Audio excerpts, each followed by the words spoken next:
Hello everybody. Good morning or good afternoon or good evening, depending on what time it is for you where you are. Moosey Bear, hang on, I should make sure the mic, yeah, alright, that's the right microphone, that's good. That one's working. Moosey Bear, you came to visit? You want to say hi? Are you just the cutest and most handsomest boy? Am I the most cliche of a dog mom? I think so. Hi. That's my buddy. Happy Saturday, all. Hello! Saga, thank you very much for the 51-month resub. Yeehaw! Hi, Hazel and Chad. Good morning. I need to get my life all sorted out here. Let's see. Let's get logged in to not PTR but the regular game. I updated my add-ons because I never do that. Oh, buddy, are you really gonna lay down right there? Oh, honey bun, there's a dog bed like 2 feet in that direction. Let's see if I can tuck in my chair. I'm kind of pulled back here. Alright, well, there's a dog here. You're just gonna have to take my word for it. Looks like the warmest sweater. This one particularly benefited from the spa day that I gave my various sweaters where I had the pill shaver. I've had this since probably 2017. Maybe somewhere around there anyway. And it's lovely. And I wear it very gently because I love it a lot. And it looks a lot newer now because it's not quite so banged up. Hit diamond. Oh, very nice. Congratulations.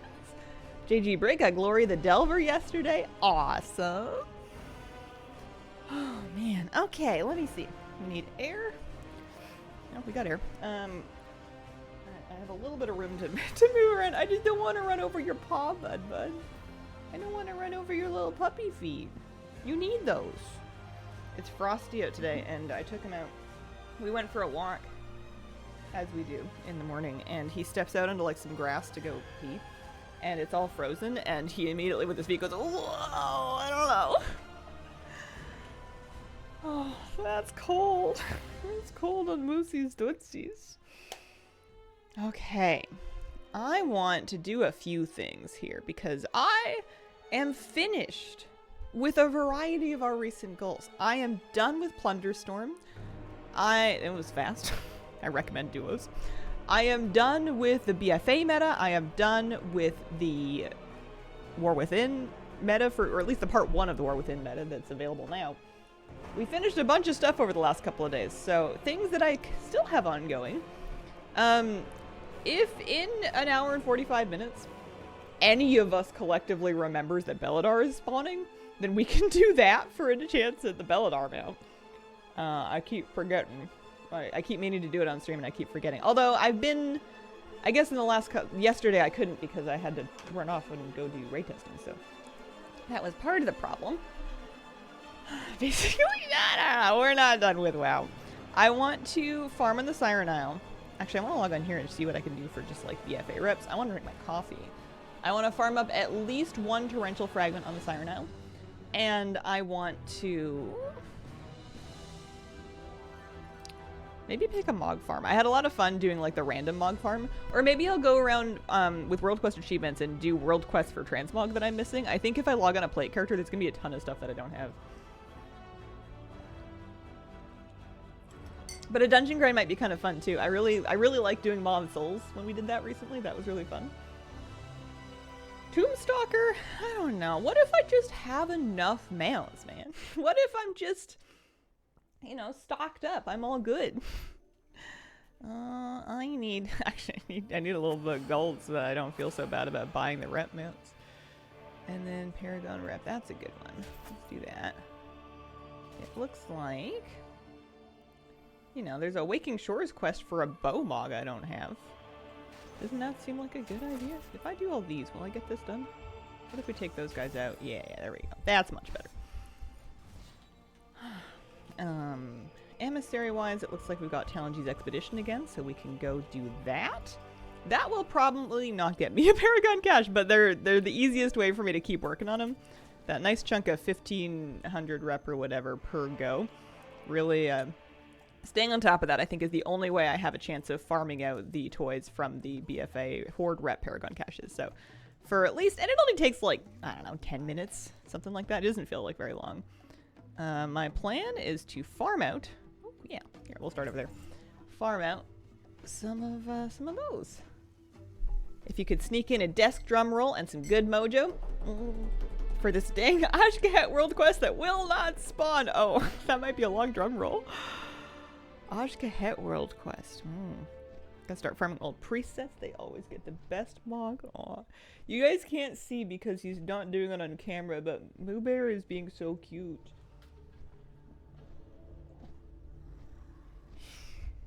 I love my dog. He like lays in his back and he like looks up at you and his head kind of retracts into like the turtle shell of his like ruff of his like skin and his neck. And all his beautiful fluffy fur. And then his big floppy ears, when he lays back, his big floppy ears just like flop wide open. It's so cute. I was seriously skipping Plunderstorm this time around, but developing a new evoker that has an airship pirate theme. I had fun in Plunderstorm. I think that it would be slower in solos, but you can, you know, you don't need to, there's not really like, I guess I don't know if people type in are toxic or if you could just disable chat. That's what I would probably try to do if I was going into solos, is I would just turn off chat, maybe in the regular game first, I don't know if it works. And just like, oh, hi kitty cat, you wanna come up? Just, you know, pretend they're all NPCs. See if you can find somebody to moiter. And if not, you can always farm. But like, it didn't take very long to get all of the rewards. They came pretty good. So, out here, I need to do 4 world quests. I should probably do that one. That one was a nice easy one too. I think they made the pet battle dailies easier in more recent expansions. The War Within ones, I feel like you can blow through faster. Or maybe it's just that I never bothered to get scripts for the old ones, so I had to like remember my teams because I was being stubborn back then. Anyway, that's a boss, that's a boss, that's a pet battle, and then that's probably manageable. Looks like just a bar. Nice and easy. I spent so long making a new transmog to match my new Ivory Goliathus mount. Ooh, I wonder what you did. Those like white and pink tones are kind of tough to match. Also, my glasses are dirty. My glasses look suspiciously like somebody licked them. Do you know anything about that? Also, what happened to my cat? I thought she was getting up. Huh? She's going. Moose, did you eat the cat?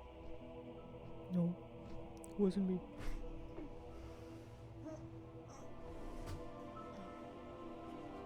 Multiple War Within pet quests that can use the same few pets, Icky and Bone Shard. I like keeping up with polished pet charms because I know I'm going to need buckets of them if I want to level all of my pets to 25 without having to actually do any work. Which is funny because I'm doing work by getting the buckets of pet shards, but like, I just, I don't have it in me anymore to do the grind the other way. What is it? Why are you crying? Is it because I'm not talking to you? Are you sleepy? You should sleep on the bed, buddy. There's a nice cozy bed in here. I can stream in like medium hush tones.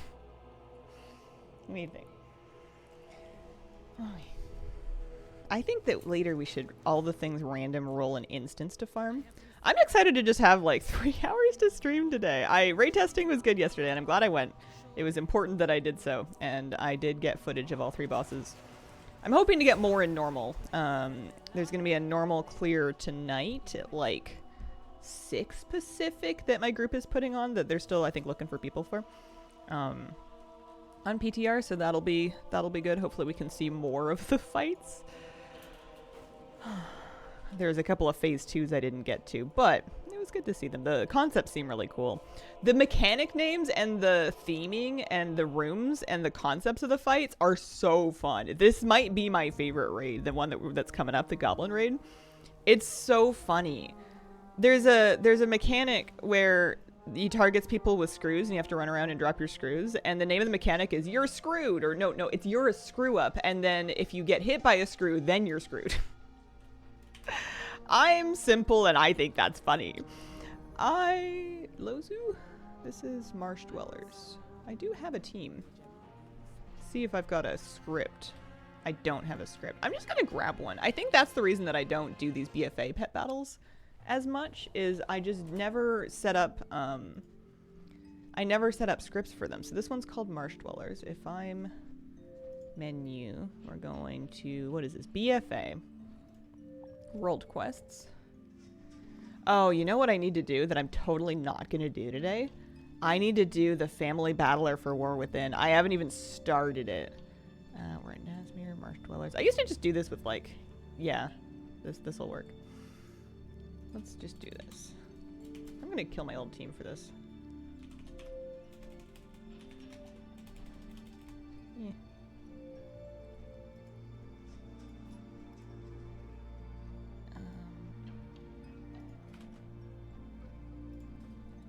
And then grab the script. That'll do. Nice little 20 pet charms. Family battle for War Within is fast, and I say that as someone who hates those achieves. No time like next week. Yeah, I think I need to just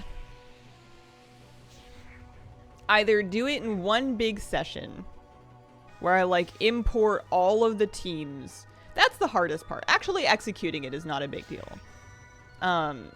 Importing the teams is not a big deal. None of it's very stream friendly. It's basically just data entry the achievement. When you have a pet collection like this, there's not a whole lot of independent thought going on. There could be if you decided to improvise, but that would be like trying to, I don't know, write a symphony when Mozart did it for you. Meowdy, meowdy. Saw a little bit of a room with the conveyor belts. Oh, of the boss fights. Yeah. There's some cool room design for sure. Hey Hazel and gang, welcome to 2025, though I am still writing 2024 and everything. Me too. Every day when I export my stream VOD, I type streamed blank so that I have like the date on it. And I've been putting January of 2024, and then every time, hopefully every time, I'm like, wait, nope, that's not right. And then I have to take out the 4 and put a 5. Not just you. Here, let's go raise Zalamak, shall we?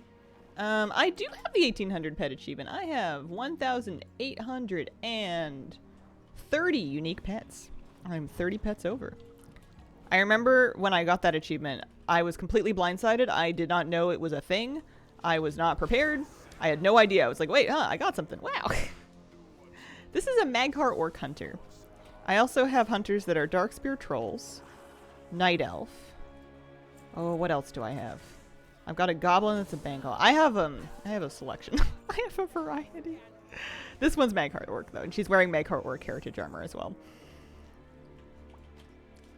14 pets away from that one. It's crazy. Truly almost all of them. Pet collecting was the one thing I took. I don't think I take anything seriously anymore, but when I did, pet collecting was the top of my list for things to take seriously because it felt like such a manageable thing to feel not completely complete in, but like mostly complete in. It's a lot easier, or it felt to me anyways, a lot easier to get almost all of the pets than it did to get almost all of like the mounts or Mog or anything like that. Especially because I started early and I had been keeping up like throughout the patches. Like I started pet battles when they came out with them in Mont, and I made a point to collect as many of them as I could every patch when they added them, so I never had to go back and do a big backlog. I think somebody getting into pet collecting that started like last year that wanted to get caught up, totally possible. Enormous project. Just so much backlog.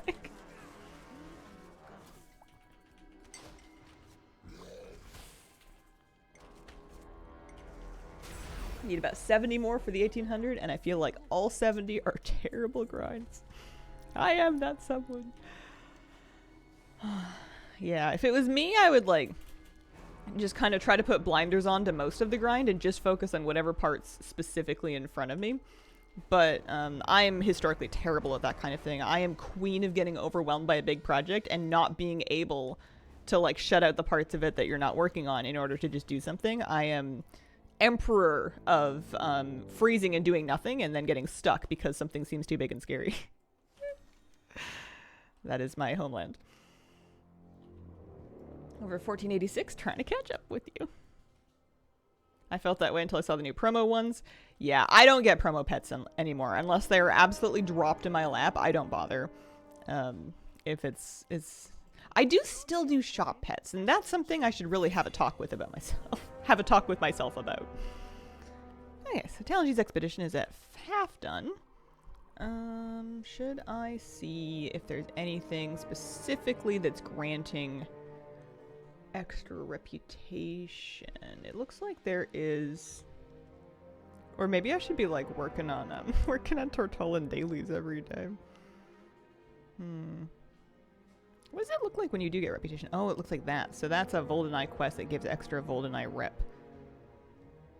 Should I do it? I don't know. Maybe. Sure. I watched a bit like the hair. Oh, thank you. I straightened my bangs this morning, which I thought was gonna... I had done this once off stream, and I thought it looked really cute. And I was like, you know what? I'm gonna be fancy today. I'm gonna put on my fancy sweater, and I'm going to do my hair, whatever that means. And then I tried, and then I'm like, this doesn't have the same magic it did that day. I think I was just glowing that day. Does look cute. Aw, shucks. Looney RPG, thank you for the 8-month resub.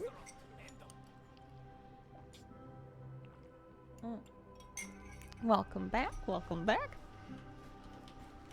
Hair often has a mind of its own. It's kind of tricky straightening short hair. It's long enough to fit in like a straightener, especially like a narrow bladed one, but not by much. takes a little bit of doing. I need to pick up a heat protectant. Fancy packs. It's crazy that it's like almost long enough to be like actually a true bang length. Like I think in another month, if I want, I can actually like trim them to make them more blunt cut and less feathery, and then like I don't know, plaster the rest of it back to pretend it's in a ponytail, and then it'll just be like I have bangs in a ponytail. The bang hair is back, right? At least until it annoys me enough for me to give it up again. Bit of a cool coffee house look going on. Oh, thank you. I mean, I do have my coffee too. I should finish this before it gets cold. Okay, so let's just take her home, probably. I'm tempted to, I'm really tempted to do this Champions of Azeroth emissary for absolutely no reason whatsoever. I don't need anything from it. I have the toy from that Paragon cache. They don't even give you that much gold, I don't think. How much Winter's Kiss do you want? I have this Trader's Brutusaur, so I feel like I can pick these up really easy.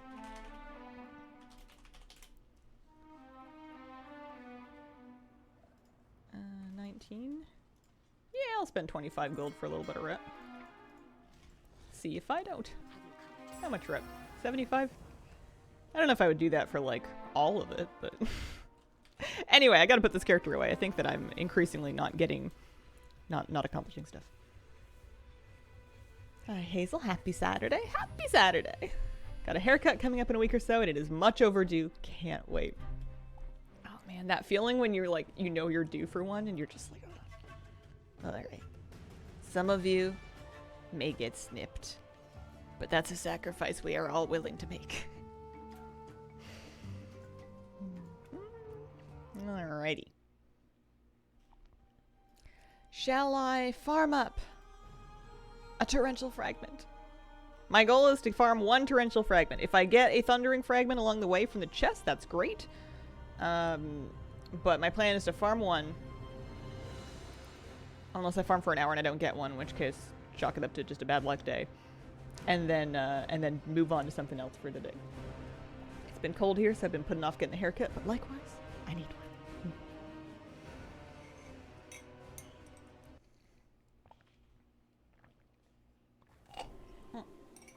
Coffee done. We did it. Alright. I need to... kind of want to do this with like a buff. I can do a food buff. Do I want to use a flask?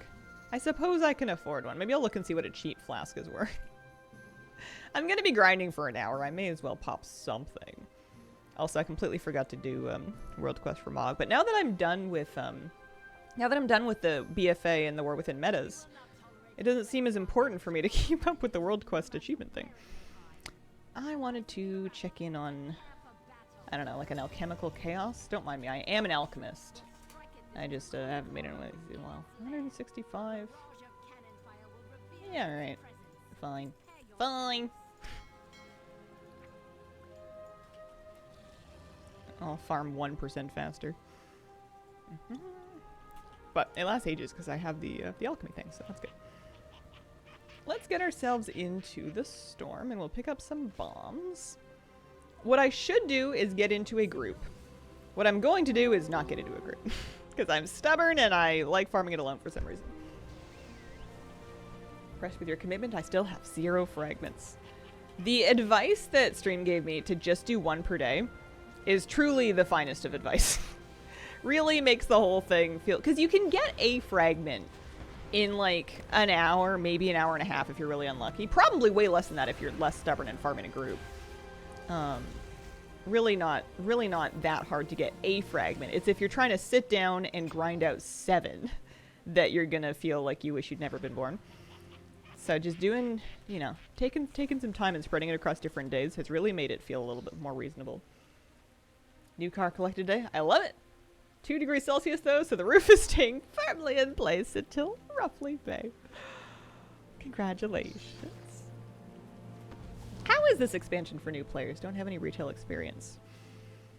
That is a hard question to answer. My instinct is that it's pretty good, but I am not new. I have a little bit of retail experience, and it's really hard to remember what it was like to be new. So a lot of us might say, yeah, it's easy, it's super great, and it is. But a lot of us have forgotten how much we know. I don't know how overwhelming it is to get started in. It might be a little, it might be a lot. Might be something to do in parts, fragments. Good morning and happy Saturday. Happy Saturday, Asash. Welcome, welcome, welcome. Yeah, we're scaly farming. I have upset some crabs, but that's fine.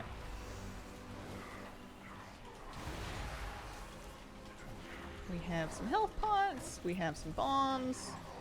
I have my food buff up, so I can't die. That would be embarrassing, and it would deprive me of my food buff. Holy moly, that was very close. There we go.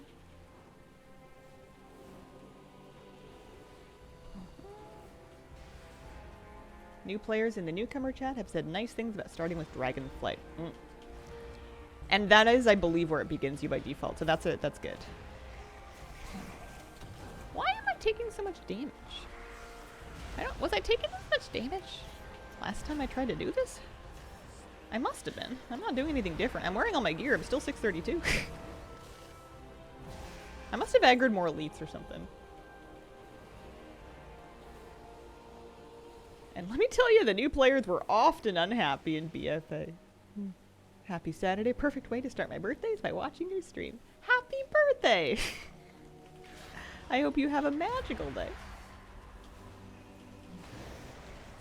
Hanging out in newcomer chat seems like a great way to remember, like, the joy of youth. You know how people that work with young kids or, like, parents, they say their kids keep them young?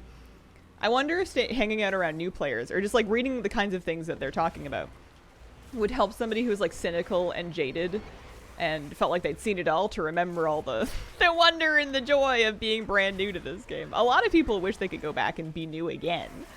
For a lot of people, their first years with the game are their favorite because of how exciting and open-ended everything feels. Last night I was doing Onsurek on Shadow Priest. We wiped, retry, and I realized my damage is awful, and it turns out Shadow Form on! Important for us, Priest. I mean... What's 10% spell damage? It's 10% spell damage. Helping my friend get back into the game really helps rediscover the excitement and joy in the game. Great to group with folks, help them kill a rare. What's devouring play? It's fun being new to a spec like that too. Depending on what your standards for yourself are and how comfortable you are with being new at stuff. I have a lot of fun being clueless on a spec as long as I have no intentions of getting any better. If I can just, you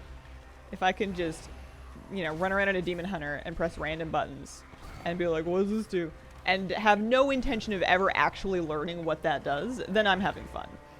As soon as I've set the standard that maybe at some point I should figure it out, then I'm not having fun anymore, because then it's just work. Aesop, thank you for the 11-month resub. Appreciate it. That's nearly a year. I just want one... Am I stubborn? Maybe I will join a group. I wonder if anyone Everyone's doing groups. Torrential farm. Mode off. They're probably farming in 5 groups, eh?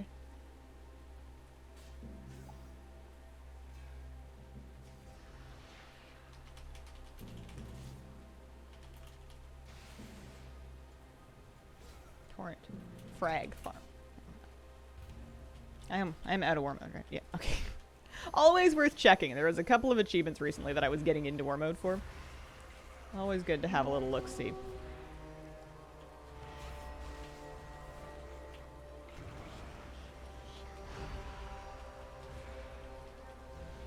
Dabbled in WoW from time to time. Started playing a week ago with purpose, and I can tell you it's a bit crazy. After 80, there's so much to do. What do you pick? That is the magical thing, is that there's really no right or wrong answer.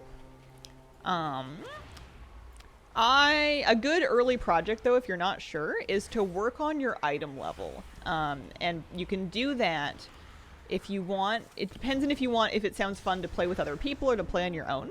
But if you want to play on your own for a while, or in small groups, you can do delves. And you can do like things like time walking dungeons. You can do the weekly events, and that's going to fill up your vault to get you better loot at the end of the week. And then delves will also have decent loot at the end of them, and you can kind of like progress through them. That's probably where I would start. But yeah, there's like there's a million different paths. There's people that will spend the entire game sitting in the city. Well, maybe now they're in the wilderness now that they have Brutosaurs, but like sitting basically by an auction house doing nothing but playing the economy, and that's like a valid way to play the game. There's people that don't do any in-game content at all. They just play old content and collect appearances. I'm playing Barbie's Dreamhouse over here, and that's also a valid way to play the game. There's PvP, there's raiding, there's dungeons, there's delves. Those are all more traditional endgame things. There's roleplay. People will play in roleplay servers, and they'll sit in the cities, not even playing the economy, just, you know, living out RP lives. I have done the Incognito Fell Cycle Mount Secret. I did.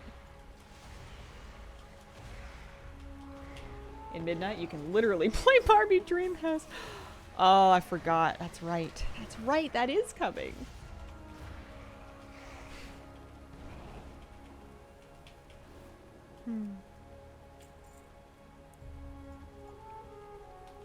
Got into this quest line, not realizing what it was. Yeah, I liked that one. I leaned heavily on the Wowhead guide and all of the resources that it presented, though.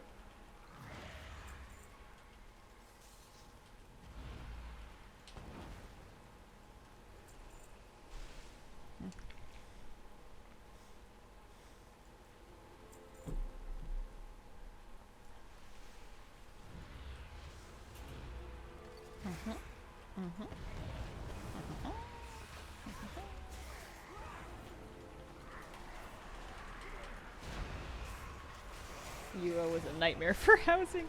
I don't think Blizzard will make us compete for housing. That does not sound like a very WoW thing for them to do. And if they do, I'm going to write a mildly angry letter in crayon and anonymously mail it to, I don't know, Santa. Goals Mythic Plus. I want to find a guild. Guilds I see doing the content I want to do are only recruiting players with high scores. Don't want a guild hop, like to find one place. Yeah, that is tough. You're probably going to be swimming in the pug waters. You're going to be doing random groups for a while. But what you can do is if you're doing random groups and you find people that are looking for like a pug for their key, but you run into like a guild group, you notice they're all in the same guild. If you like playing with them, just see if you can add people to play with again. And that's a great way to start building a network. And eventually you can even find guilds that way. Even guilds that aren't technically recruiting. If, you know, they've been, you know, they pug a great person that they needed for a key. They liked playing with them. They are often short of that spot. They're usually, people are usually open. I've made some friends that way. And I have a hard time making friends. And you're also working on your gameplay at the same time. Vazilfun, thank you for the 15-month resub. Which place would you love to have a house? I mean, if it's up to me, it's going to be somewhere in a BFA Alliance zone, like a Tiergard Sound or Stormsong Valley, but I will not complain if it's anywhere as long as it's not in the Maw. That is my one rule, is don't make me live in hell. You know, let's stay out of Torghast. and everything will be alright. Borealis. Find a guild leader, challenge them to a duo, win, take over the guild. Imagine they make us live in Shadowlands forever. Oh man. They try to braid the universe by taking the most popular player request and granting it in the least popular zone.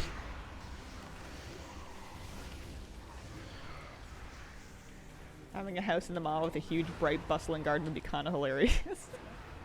On a place in Zandalar, give me a golden mini temple. Yeah, we don't know anything about how they're going to approach housing. I think that it's probably best to not build up your expectations too much unless you enjoy being disappointed. Because, you know, we just don't know. And it's entirely possible that it won't be as grand or exciting as we want it to be, especially not at first. All I want is for them to make it something that is going to be evergreen, and I think they will. I think that's what they're doing. Just, I don't know, based on vibes. Is something that they're going to add in and continue working on and iterating on and adding to over multiple expansions so that we don't just, like, leave it behind. I'm pretty sure that's the thing. So even if it starts out being kind of limited, that maybe it gets expanded later. But remember in WoD, when they were developing WoD, when they told us we were going to be able to pick different places to put our garrison, we were going to have different zone options? Sometimes they want to do things and then they just don't happen.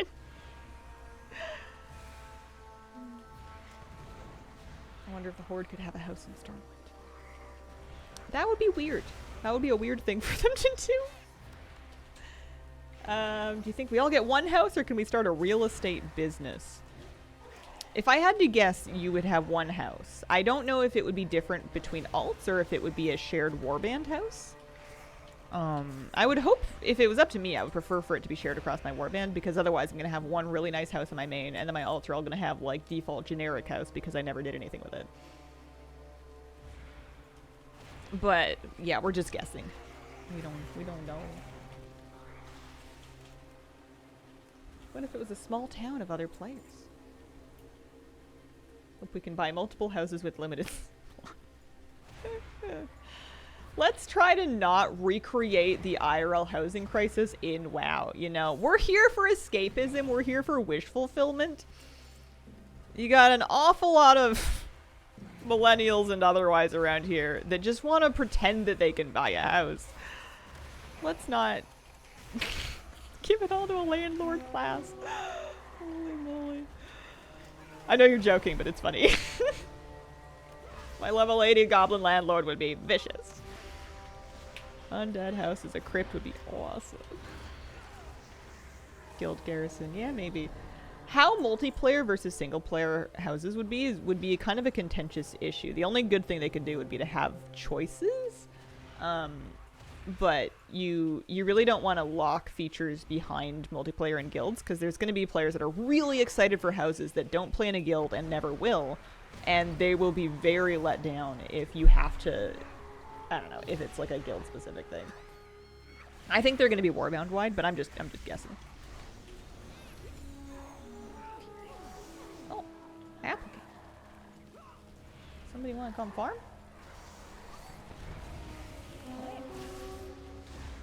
Goblin insurance agents. A fragment. You got a fragment? Did I get a fragment? I didn't get a fragment. You got a fragment.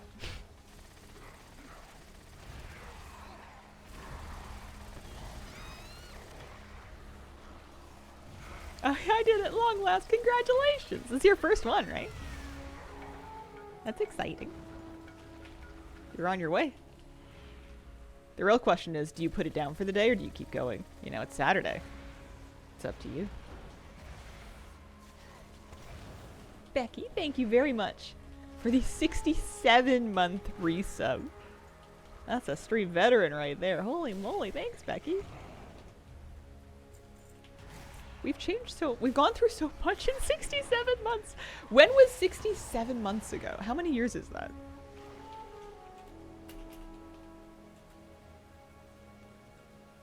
Not me Googling it. 5.5 years. 5.5 years ago was like, what, 2019?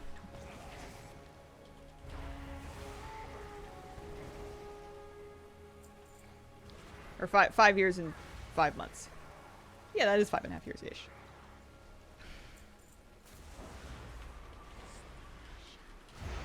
Man, that was a long time ago.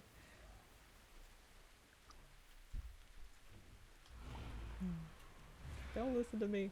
Yeah, it was pre-COVID. I know that I had like a long time on the internet, even pre-COVID. I started making content in 2013. But I wonder how much of my audience knows me from before then. The pandemic really was a strange time for streaming.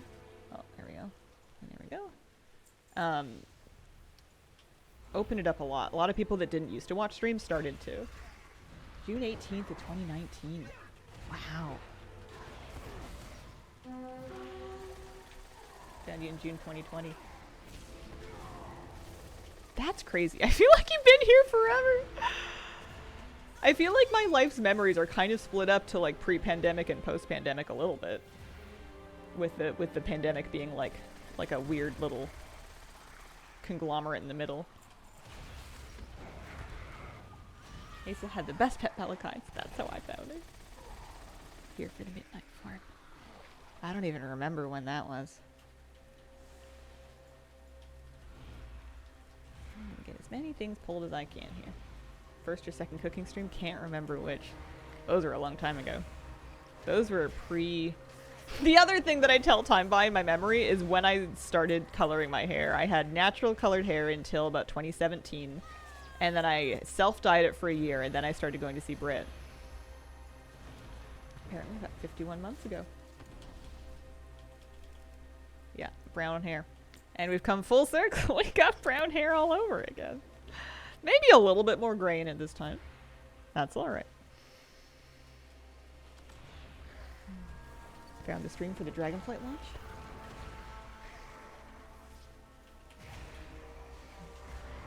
Kind of excited to go gray. I was excited and now I'm... Oh, I got a fragment. I could be done for today.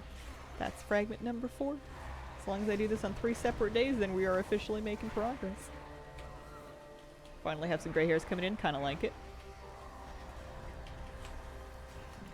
I go back and forth between wanting to embrace my natural appearance and not worry too much about what I look like and not put too much like money or time into what I look like, versus wanting to have the self-expression and put-togetherness of having put some money and time into what I look like.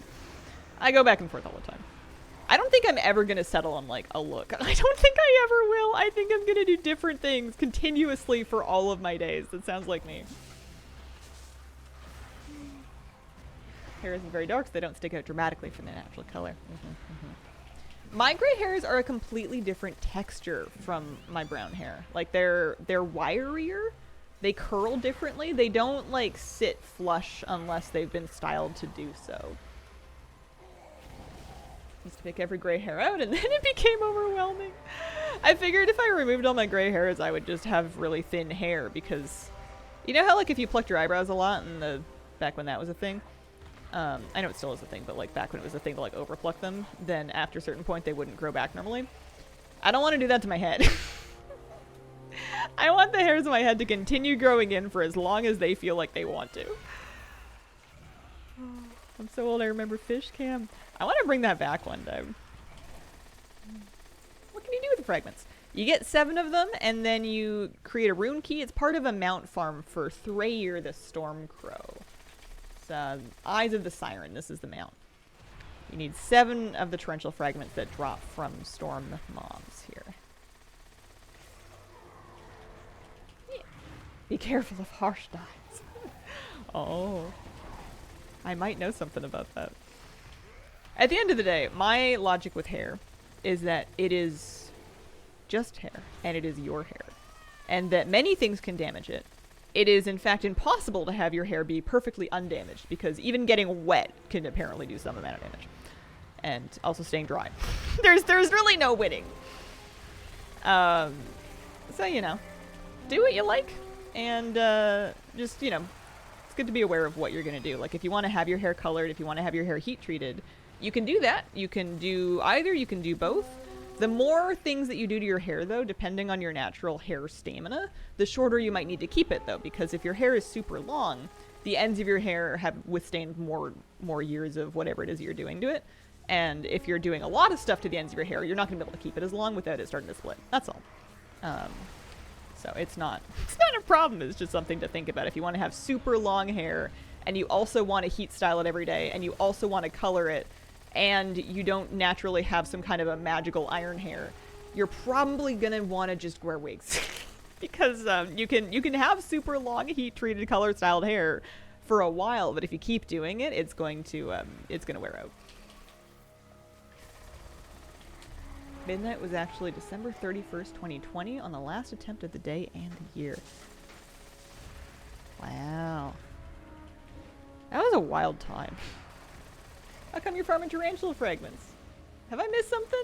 I haven't been to the Siren Isle yet. Seems you can get them from non-spider NPCs. Sure can. They, yeah, you need 7. I'm up to 4. They drop from storm mobs. I'm not supposed to farm number 5 today. I'm just doing this with my hands because I'm in a group and I figure I haven't come up with something else to do yet. It was your Volpera Hunter on attempt 473. That one moment stuck in my brain for years. I remember using that Volpera Hunter for Mage Tower, for Survival Hunter Mage Tower. About a year later when I was moving in here. I kind of do main Shadow Priest. I play Shadow and Holy in sort of equal measure these days. I do both. And this character is my main. Silent posing the action.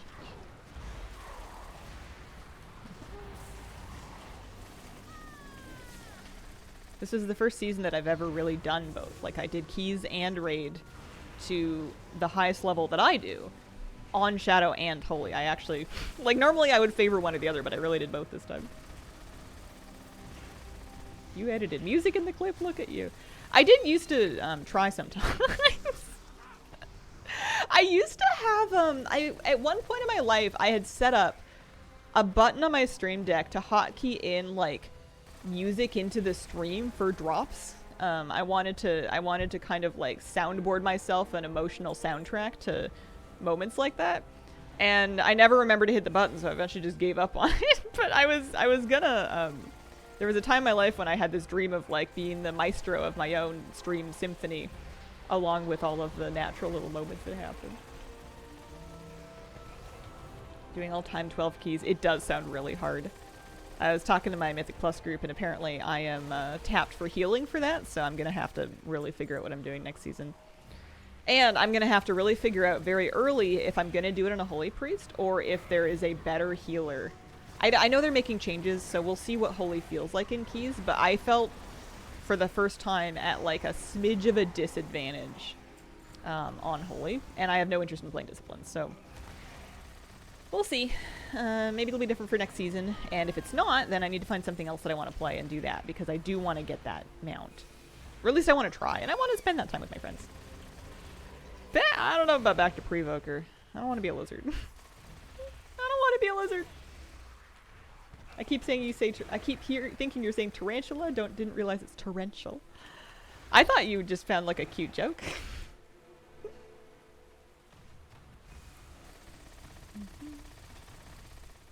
Looking at Shaman because water's pretty. Don't fall for the meta trap. It's for doing 10s, I don't think you need to. And I'm sure you can do 12s, but at a certain point I think I might actually run into that point where I would prefer to be on something that's a little more rounded in the tools department. I thought it was tarantula fragments too. Part of their cult. Besides, I had been talking about leveling a healing ult and messing around with key healing on another character and on another class. I just hadn't decided which one, because I had kind of achieved all my goals on Holy Priest. So I have been sort of looking for an excuse to play something else. I just don't know what. Molly wobbles the Mechano Mistweaver Monk? Genuinely miss hearing you on my phone. Planet, I don't know, we'll see. I'm gonna do my best. My current Mythic Plus rating, which is approximately what I normally get to, is at 2575, like 10s. 12s would be a stretch for me. 12s would be a big stretch. Not Paladin, you hate Paladin. Oh, are we gonna do the process of elimination game? It's true. I think that it would be either a Resto Shaman, a Resto Druid, maybe a Mistweaver, maybe a Prevoker, but like, I don't know, man. I've been there. I've done that. I bought that t-shirt. That t-shirt's at Goodwill. Resto Shaman's a good toolkit. I haven't really spent a ton of time on a Resto Shaman. I tend to not play Shamans because I see Flabby as being a Shaman, and I'm like, well, that's covered, even though he doesn't play a Resto Shaman. I just don't, I don't know. Blue taken. Exactly, yeah, Ujay gets it. Spin the wheel! Oh, man. What if I just play the Flavor of the Month game? What if I just, like, look up the trouble with playing the Flavor of the Month game, though, is you're gonna look up that Wowhead chart and be like, oh, this is the S tier healer for keys for this patch. And that class, the one that's on top of that chart, is gonna be the one that's most at risk of getting just, like, dismantled for parts in nerfs because, you know, no king rules forever. You're better off being a little bit middle of the pack because then at least you can get used to your stuff and be safe. At least that's how it feels to me. Just enough distance for the Prevoker era. You're right. I'm not far enough away from it for nostalgia yet. That's my problem. That's the trouble.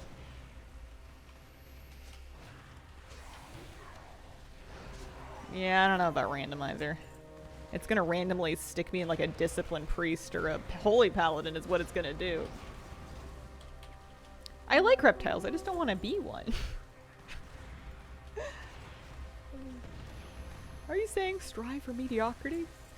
Safety in the middle of the pack. Don't get separated from the herd. Yeah, shaman totems. I like the visuals of shaman totems, and I like how they match your race. I think that's kind of a cool piece of personalization. But if I was playing a shaman, I would not be a gnome. You cannot be a gnome shaman. The closest I could get would be a goblin. And that's not close at all. Goblins are gnome-sized-ish, but they are not gnomes. Shamans have so many buttons. Oh, somebody else got a torn fragment. I saw it in my chat log and I'm like, wait, was that me? It wasn't me. It wasn't me.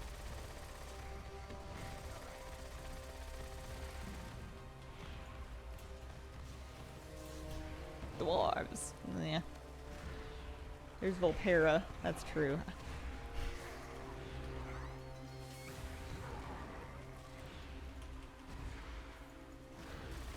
But, yeah, I don't know. What would I play if I was going to be a shaman? I would probably be a tall race. I would probably be a race that can swim in puddles, or walk in puddles and not swim. Like a Draenei or something. Ah, do I like Draenei totems? Is this my moment to have an earthen? Troll? Troll Resto Shaman? I'm trying to think of the Mog possibilities here. I don't even know if it would be a Resto Shaman. I've got plenty of druids I could play. Coltiran. I got the water walk going. Enjoy troll totems. I think I like troll shamans a lot.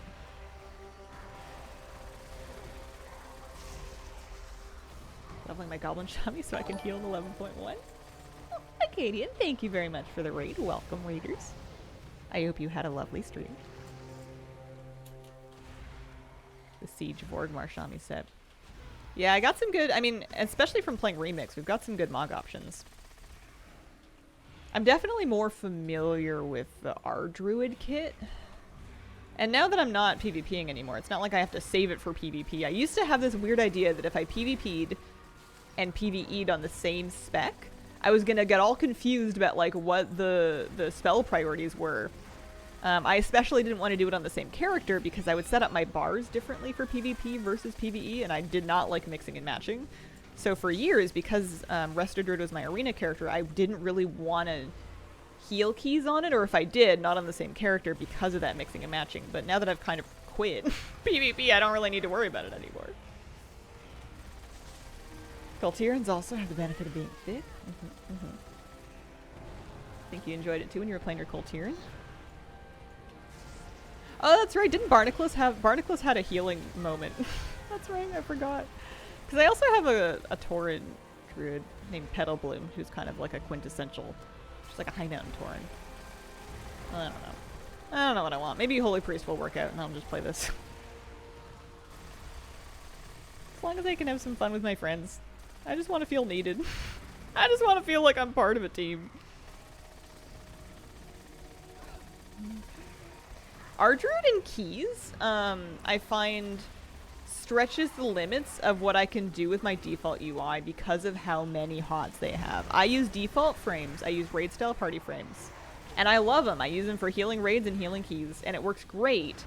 But the one limitation is that when you have a lot of HOTS on somebody, it starts to get a little dicey to see all of them. Like, it doesn't really display tons of them that well. And I don't really want to mod that UI. I don't really want to do add-ons for that anymore. Back in Wrath, I had grid, and I had, like, set up the purple I had, like, different symbols in different corners of the frame to indicate different things. And I don't want to live like that anymore. Yeah, I don't want to use add-ons, so maybe Rested Grid's just not right for me. I think I lost my bombs. I think my bomb's timed out. It might be time for me to put this down for the day. Accept my one fragment and get.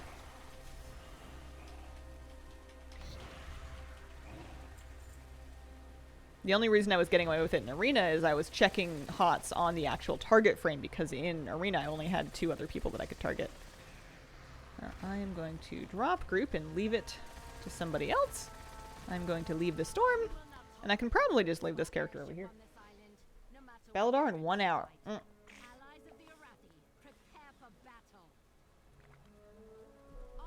Okay. I want to clean up my bags a little bit. It's so weird being done with the meta for here. It feels so strange. I wonder if I'm behind on my profession weeklies. I feel like I probably am. Look at them. Disenchant a few things.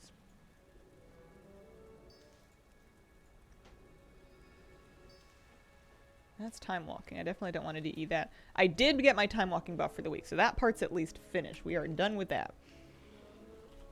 How much Flame Blast Iron do I have? 5,000. Ooh, I can buy another thing. Where is the lounging goblin? Here he is.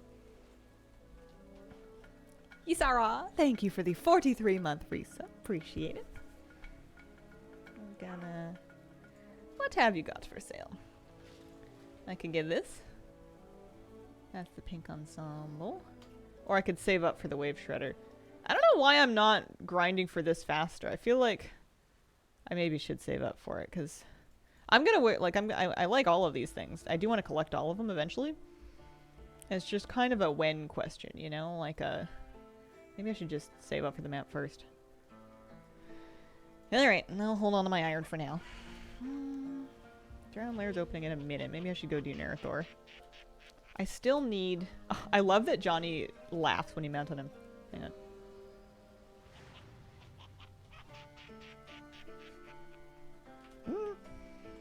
And I also really love that he holds your weapon, because now he's holding a mop!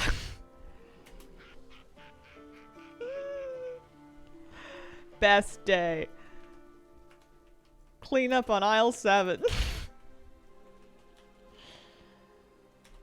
I need from the Bygone Riches one more thing. I need these Zandalari tongs, and then I can probably stop farming these crates. I think they might have bumped up the drop rate, or maybe I was just getting lucky, or maybe I was getting unlucky at first. It does not seem too hard to get these things. I've gotten almost 1 per cache for the last like 3 or 4 caches. It's been quite a bit. Mike Taco, thank you very much for the 2-month resub. I just got the mop this morning. Nice. Congratulations. Clean up on Isle Siren. You're right. I don't know how I missed that. That was one of the achievements that we did. I've actually been kind of enjoying having the being locked to ground mounts out here, because it gives me a great chance to use this. You know, like, where else am I gonna do this? Dinosaur with a mop was not on my list of things to see today. Crates can also contain an item that give a lot of flame blast iron. Oh, okay. That might be worth noting then, because I do want to grind a ton of it just to get all of the cosmetics. Tracy, thank you for the 27-month resub. Yeah, you turn into Johnny. It's the BFA meta mount, and it's a full transformation, and he holds your weapons. He does not hold bows, so if you're a hunter and you're holding like a bow or a crossbow or a gun, he's not going to hold that. Terribly disappointing, I know, but like your caster weapons, your swords, your daggers, all that kind of stuff. Also, after this boss, I desperately need to take a very short stream break and clean the litter box. My goodness. Maybe in my next place I won't have it in the same room as my office.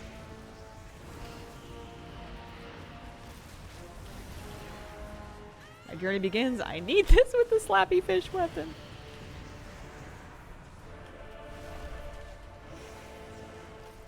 I think it has to do with, actually, I'm just making that up. I was gonna say it's because they don't sheathe. Like, when your character that is using a gun or a bow is not using it, they don't stick it on their back. It just disappears. So maybe that has something to do with it, but I fully made that up, so maybe it's not true.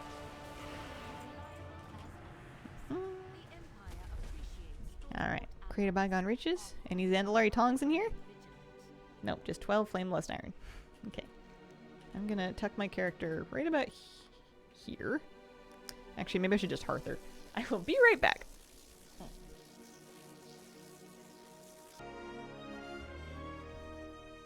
Okay. Zandalari tongs was the name of the mog that I was missing from the bygone Crasher Riches. Zandalari tongs.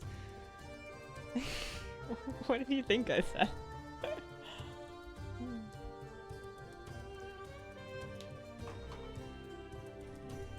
Alright. I had a thought. My first thought is that I'm gonna stick myself in Hallowfall so that when Belladar spawns, I will be on this character ready to pursue. So let's fly down there. Also, do I have any, like... I don't know. I don't know what I have any weeklies worth doing. Did I do my profession weeklies? I have no idea. Do I have any quests to pick up in here? I do. I've been so lazy.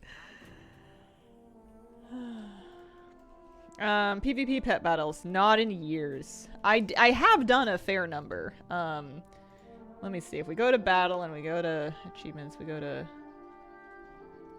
Where's the PvP one?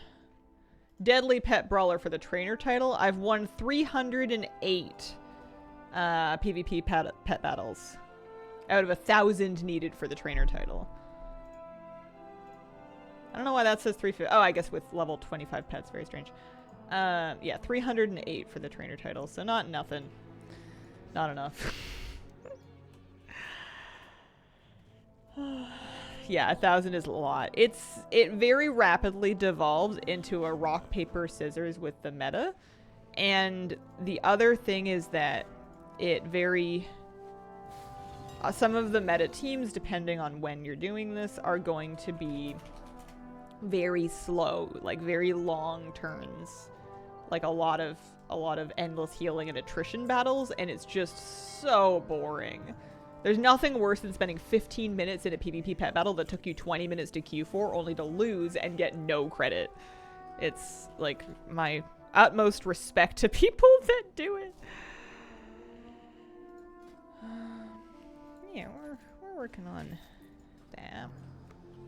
Yeah, I hate them. So many. I have not yet done my Link's chances. That is another thing I could probably do.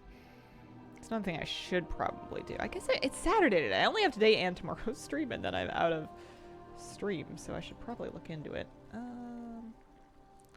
What can we do here for, like, easy? Yeah, I love it when I already have the mats on me. That one. This one. I need some Arathor Spear. I hate to admit it, but this Brutosaur with the mailbox on it. Life-changing. Just give me 20 of those.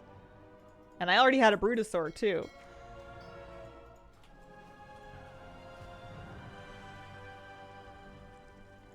I think my last achievement of that chain is 5k PvP pet battles. Oh lord. Yeah, I don't know. Some people must enjoy them and must have gotten it done already. The queues are so long because there's hardly anybody that does them. That unless you're in actual Pet Battle Bonus Week, which it does happen to be right now, you're going to be waiting ages to even get into it. And if it's not Pet Battle Bonus Week, not only is it a very long queue, but you're queuing against other people that are grinding at the same thing that have the same meta teams as you. So you're not going to get any easy wins or anything. Just not usually my cup of tea. Wish more people did PvP pet battles. Yeah, I guess I could do Link's chances, and then maybe by the end of it, Belladar will be ready, and then I can look into what I was going to do next. Because I have an idea. I don't know if it's a good idea, but it's a valid idea for something I can farm here, but let's maybe do the Link's thing first.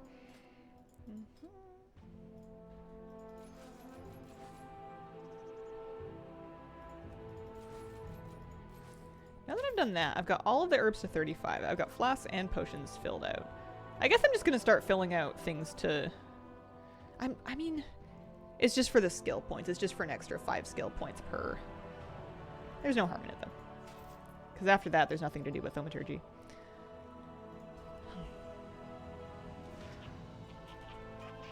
Yeah, you and a friend could theoretically Q-snipe each other, especially during an off week. And then win trade. I don't know if you'd get in trouble for that or not. It's the kind of thing they don't like in PvP. I don't know if anybody cares enough to police pet battles for it. Do I have vault loot? I have vault loot. How? What did I do? I haven't looked at this in a long time. 590 profession weapons. Yeah, I think so. Yeah, just give me 2 of the merit tokens. I don't have multiple sets of them like some people do for different things, but I've got yeah, I've got full blue profession equipment for my 2 professions. My hat is randomly 583, but you know, whatever. What are you gonna do? Exalted reps, how many do I have? Where would I check that? Because obviously across different characters it's gonna be a bit different. I have let me see, reputation. There's no new meta, is there? It's over 110. That was my last routine. It was 110 exalted reps, so it's more than that. Or it's at least that many.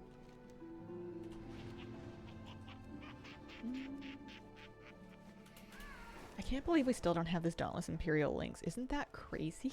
It feels nuts. If it'll just drop, then I can stop doing all these Hallowfall weeklies every week. But you're right, I need to do them because my weak ore is telling me so.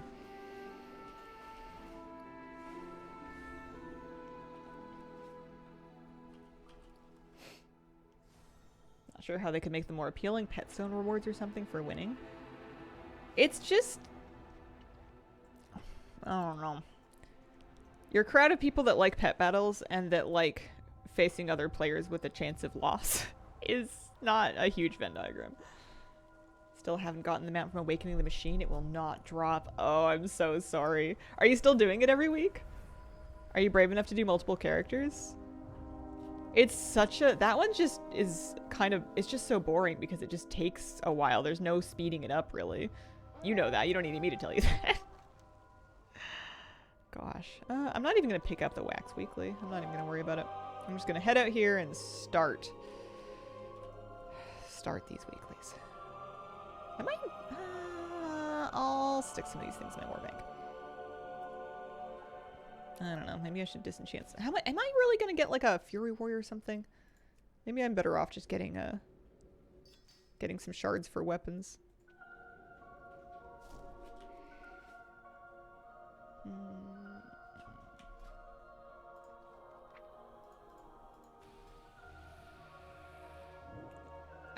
You can do Awakening the Machine across multiple characters. I mean, peace be with you or something, you know, like good luck.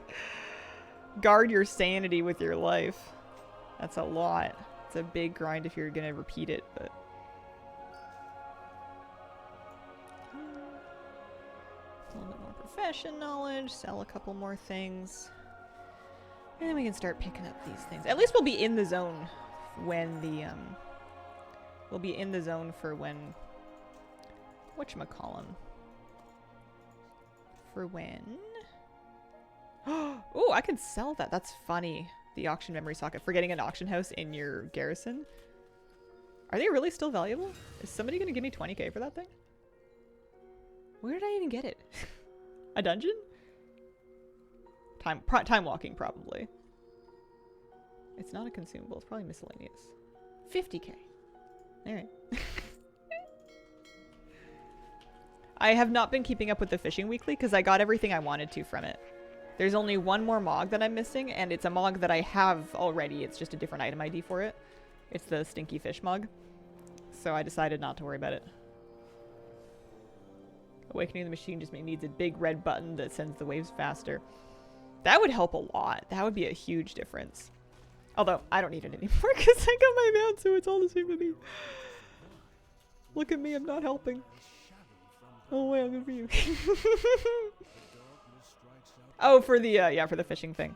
We went really hard on the fishing thing early, and when they made that change to let us do it across alts, even though some of my alts were bugged and could only get, like, the quest rewards, more of my alts were able to actually go fishing and do it properly and get warband tokens, so we grounded out like that.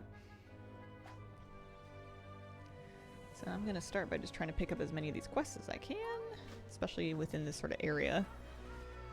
And then we'll see what we can do.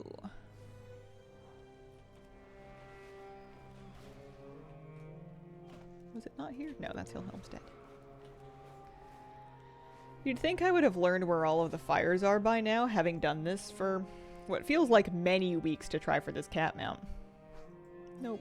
It's not even a rare mount. It's just, I think I'm just a little bit unlucky. Yeah, that's for supplies. There'll be another one down the hill. The harvesters work the land with the strength of 10 Arathi. Actually, there's one over here too. Shadow corrupts even our machines. Search Today's your day. Could be. Got that mount the first month. I was very lucky. This mount was the one that this one and then Belladar, I think, were the two mounts that shamed me the most when they would come up during the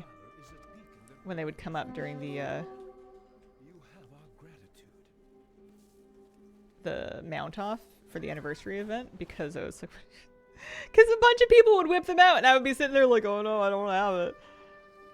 This is how everybody else feels most of the time. This is terrible. I don't like it. I want to kill Belladar once, can never get to it in time. Nowadays, it seems pretty much mandatory to have purchased the item that marks its location on your map for Hallowfall rep. Because without that, people are going to kill it before you get there. You have to be waiting when it comes up. You need to basically sprint your mount over there, and then you'll have a chance. But if you don't see where it's coming up initially, you're never, like, people, I don't know how many groups get listed for it anymore. Now that it's pretty soloable, people don't really need to list groups, so it's going to be harder to make it.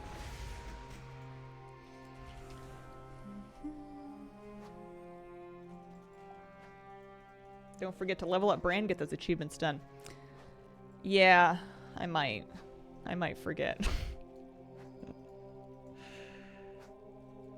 I might get around to it eventually. It's going to be funny if we get to the end of the expansion and they decide to tie the Delve meta into the War Within meta after all, having done like none of it.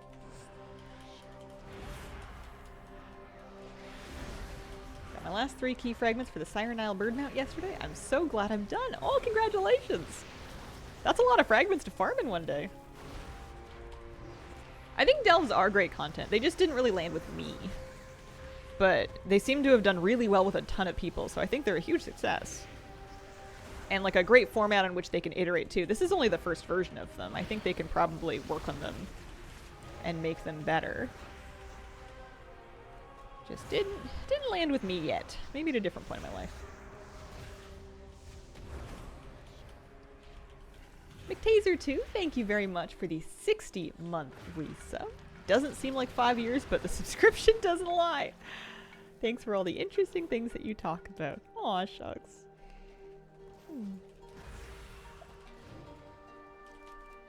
With like affixes or something to change it up week to week. Dare we say torments? Horrific visions, anybody? I need to pick up 3 more quests. There's 3 quests that I have not acquired yet. 2 of them are going to be far north. Yorvis Flintstrike, though, at 6430. He's nearby. This one, maybe? No. That's just a box of supplies. I think there's a way to have this market on my map. Oh, there is! You just click on that little target thing. I just learned that now about this week card. That's crazy. And it gives you TomTom coordinates. Wow. This whole time I've been like clicking on the names being like, oh, it doesn't do anything. I don't know how to do it. Oh, it won't work. Oh no. Like delves a tiny bit more when I started working on the achievements for him. Okay. I'll get him. I'm not going to stress too much about crab grabbing and the northern ones just yet. Those are pretty isolated. There's not a ton of overlap between them. Well, let's just do any bonus objectives and any quest that we can. Where is my sand fishing world quest? I think it hasn't been up since the last time, since when I did it, which is when I started the meta. It's been like a long time.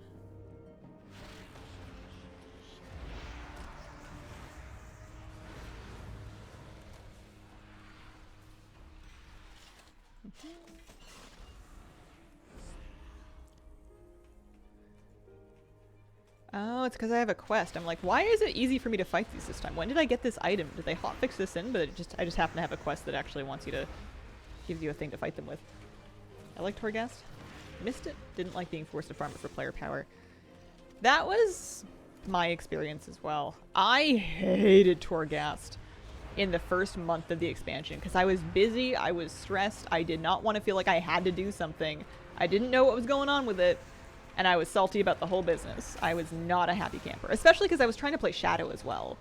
A little later on, when I realized that I could do it for achievements and collecting, and when I realized that Holy Priest was going to be a much better proposition than Shadow Priest, which is kind of a paradox, but that's how it worked out, I started to have a lot of fun with it. And I, to this day, kind of miss that roguelite style of gameplay in WoW, that putting together a build of the different powers that you find, and like finding this one and then being really excited when you find that one that like pairs with it. I missed that. We haven't gotten that back since.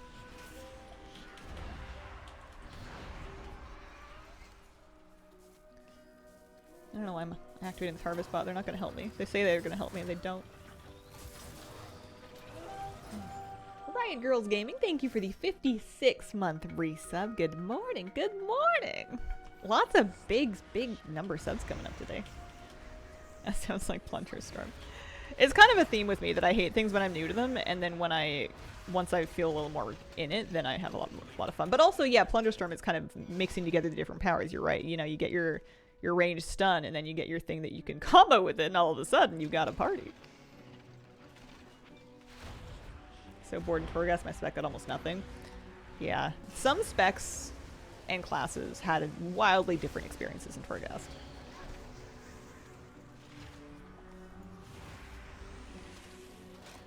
The patron crafting orders catch up when present on a profession like it is for my alchemy. I've got 52 points that are missing for that because I've been kind of skipping my weeklies. It means that when you go to your table and you go to the crafting orders and there's the NPC crafting order section, some of them will offer items as rewards that give you bits of profession knowledge. That's what that is. Now, you can't just get all of it at once. You can do all of the available ones, and then it takes a little bit for them to respawn. But I think if you're behind, they should respawn once or twice within a week, and you'll get, you know, knowledge that way. It's not like a perfect catch-up, but it's decent. Not every profession has it. My enchanting does not. All of my enchanting catch-up is just by disenchanting things. So if I ever want to catch up on my enchanting knowledge, I just need to DE a ton of stuff. Oh, I need one more harvester.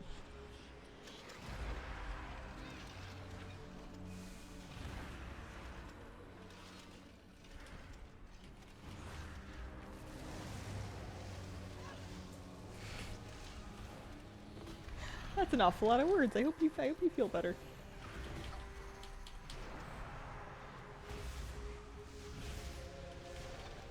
Yeah, it's a big game for sure. If it's not for you, that's okay. Still horrible at Plunderstorm. Got the pets and the new mount. It's said enough for me. Okay, that one's done. I think there is some truth to some games being set up in a way that feels like work, because there's something to this idea that, like, if a game can make you feel like you're being productive, that's appealing, especially if you're somebody that struggles with feeling that in other places of your life. Satisfactory is like that for me. I will play Satisfactory and I will get some stuff done on my factory and some optimization, some tinkering, and I'll be like, oh wow, I did something, and I'll forget that this is not a real job. It's a job simulator. It's supposed to give you the satisfaction of like a good job with a fair amount of personal freedom and autonomy, that a lot of people are either missing from their jobs, or maybe they don't have jobs, or maybe they don't like their jobs, or like, you know, it's a valid thing. And if you already feel like you have enough job in your job, those things may not appeal to you as much. I think that person's long gone, but it was just something I was thinking about.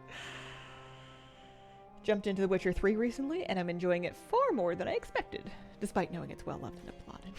Isn't that funny how that happens sometimes? I'm really glad you're enjoying it.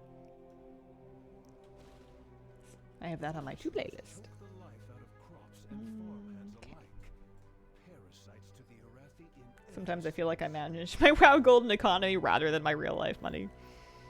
I mean, it kind of gives you a safe place to do stuff like that, because as terrible as it would be to like lose all your WoW gold, for me it feels like risk-free. Like, I am so risk-averse and so like nervous about money in real life. But in WoW, I'll invest a bunch of gold in a big gambit, and maybe it'll pay off and maybe it won't. If it won't, I'll just make more gold. And even though that is sort of kind of true in real life, in WoW it doesn't carry the real risk of like, you know, destitution or homelessness. So it feels like a safe playground in which to play with all of these things that feel too real in the real world. I heard there was a dude who did his PhD in econ using the WoW auction house.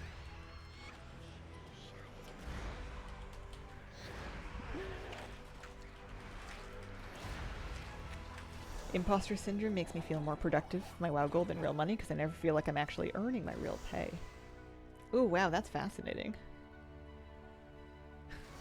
Plus or minus one Bruto Gotti. Certainly lower impact, yeah.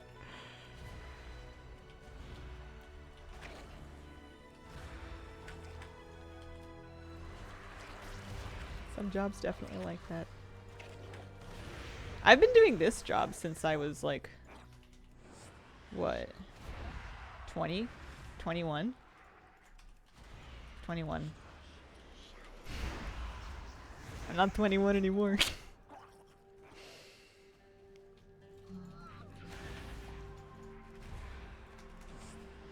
Squids. You know what? You're right. I am 21 anymore. I'm still 21. Have you felt your job has changed over that time? I mean, content's a funny one because it can be anything you want it to be. You can make it as complicated or as simple as you want it to be. You can put as much or as little time into it as you want to. So it's not so much that the job has changed, but like my relationship to it has evolved. Not necessarily for the better. I feel like, you know, you spend enough time in a vacuum with your own thoughts and you end up kind of developing job-specific neuroses. I think that doing content for a living for my entire adult life has kind of shaped me a little bit. It's changed who I am as a person compared to who I might have been if I had gone into the traditional workforce, or if I had finished my degree, or I don't know. If I'd finished my degree, I probably would have been doing this, but with more debt.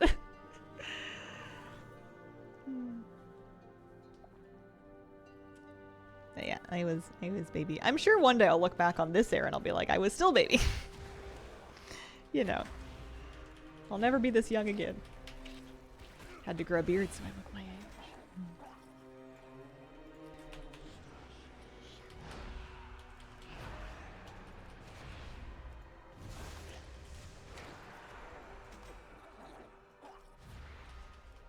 Landscape's changing, all that. Working in finance for 15 years has made me all the more salty with the current state of the world.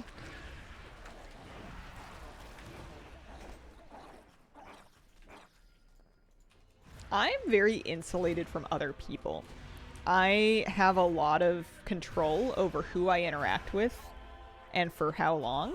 I'm not really forced to interact with very many people in my life, which can be a good thing, and it can be a not good thing. I think that sometimes learning to live with other people that you didn't opt into is kind of important for character building, and you have to kind of keep, I don't know, tabs on yourself and your bubble and your worldview to make sure you're not cushioning yourself too much from from everybody else and becoming somebody that you didn't want to be.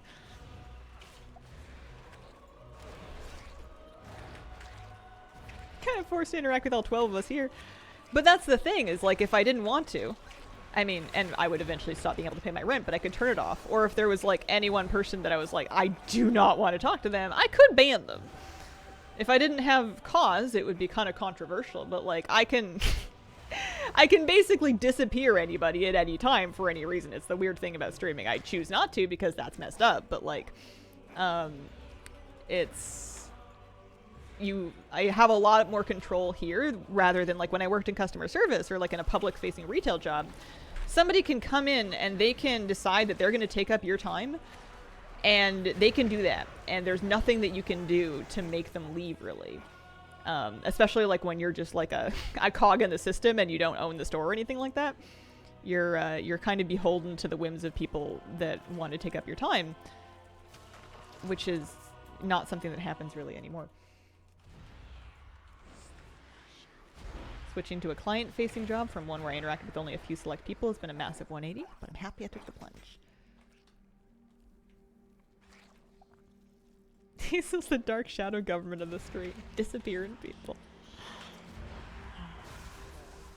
I feel like you would have, if you just kind of like vanish people at the first hint of like disagreement or annoyance, I feel like that would really damage your stream culture over time. Not only because people would be like, you never know when you're gonna vanish and it would be harder to invest in the stream, but also because I feel like if you just, assuming somebody's not just like blatantly trolling and like breaking the rules, if you just kind of use your first impression and you never ever give anybody a second chance, you're not gonna get to know them, and you're not gonna, I feel like you kind of have to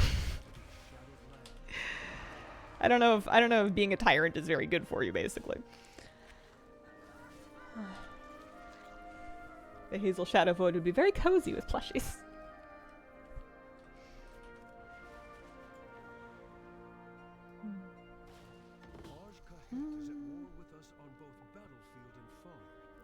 Oh, I need to do this one. We need to get the bit.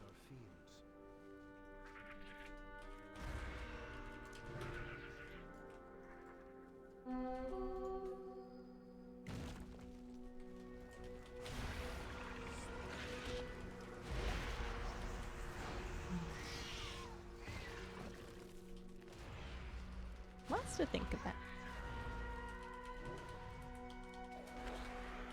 These nuances of who gets the banhammer are surprisingly deep at times.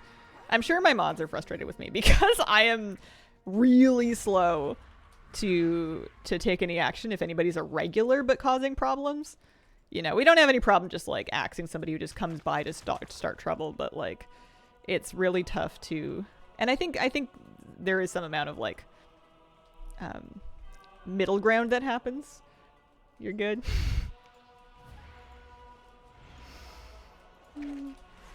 It's just hard. Perk is the fastest guns in the West generally. It's got the reflexes. As long as it's not, we just never want it to be me. Not because I'm too good to step into chat and ban people, but because I'm really bad at aiming and then the chat moves and I end up accidentally like banning somebody who did nothing and was just like, hey, how's it going? It's my birthday today. Boom. Sorry. It was the person above you.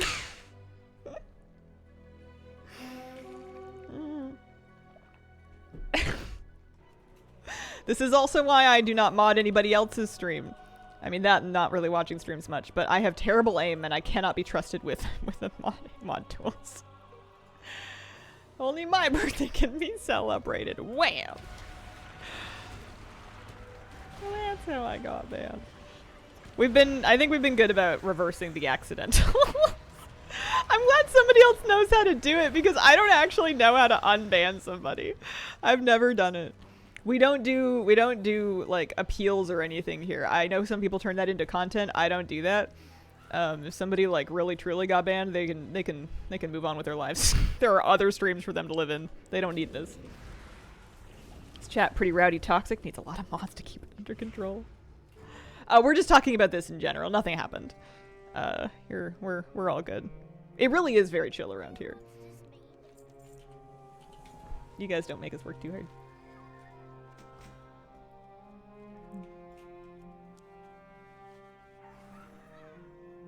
It's my birthday tomorrow. Best of not chat. Happy early birthday, Bucky.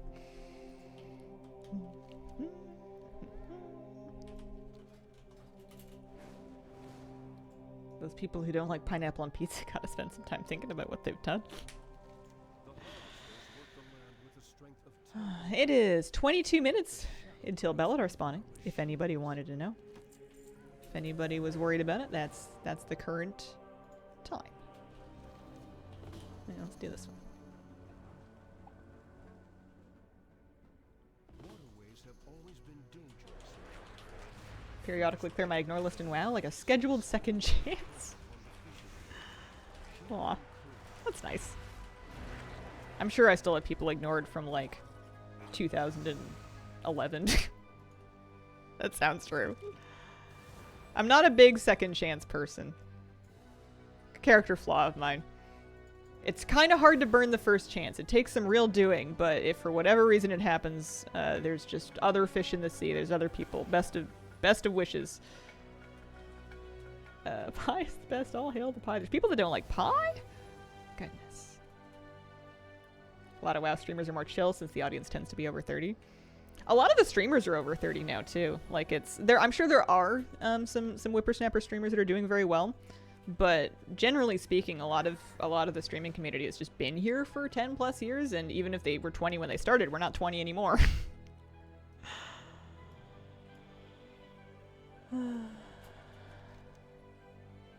Dusk stems. Dusk stems. Are those the ones that are in the flowers? Yeah, they are in the flowers. That's right.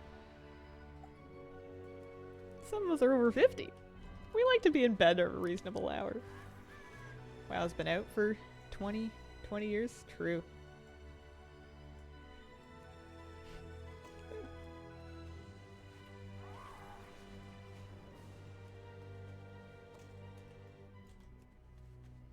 Is it known what the WoW player median age is? I don't think we have any hard and fast demographics.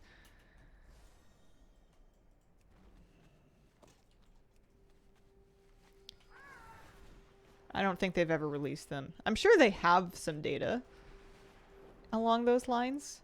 The closest you can get would be looking at YouTube demographics for WoW-focused content, but that's not going to be a perfect measurement. It's just going to be a really vague approximation because there's going to be some segments of the community that won't engage on YouTube specifically. Oh, I think for sure median age in WoW is over 30. I mean, I have the human bias where I always think I am the absolute middle average because I'm me. Nobody else is me. So like, I just assume like, yeah, 32 seems like a good median age for this game. But it might even be older. I think it might skew closer to 40. And I'm just guessing. I have no idea. I'm just thinking about like, well, the problem is you can't really do it by your social group, can you? Because you're often going to be in a social group with other people around your age. You're a Wrath baby, so I'd say you're on the younger end of the demo. Children of OG gamers that have been recruited by now. WoW streamer with 1,000 pets and 800 mounts thinks his average more at 11. WoW is no longer a young person's game. There are young people here, but they are definitely the exception and not the rule, I think. You think the median age is 28? Fair number of kids that play as well? There must be. I just never cross paths with them, but I don't cross paths with anybody, so I don't think that that's a fair assessment. I just, like, I know 6 people in WoW, and I know they're all kind of, like, 30s to 40s. So I just assume everybody is like that, you know?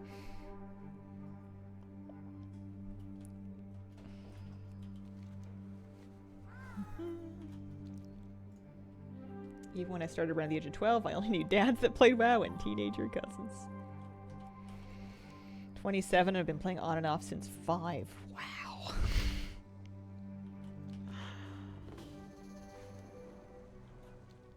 That's really young. I only cross paths with young people on the weekends. Well, yeah, they're in school. They got homework. 32-year-old dad trying to relive his glory days. Man, you're my age.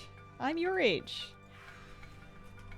It's still kind of a bit of a mind twist for me that people my age are parents, even though obviously people my age are parents. I am a normal age for parents.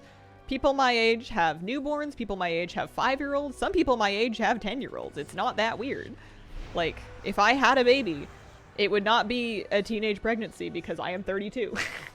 It would be indeed getting closer to the end of the other end of the spectrum.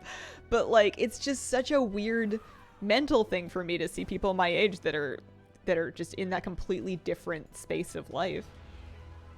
2 of my best friends. I think it's weird people my age have parents, basically a teenager.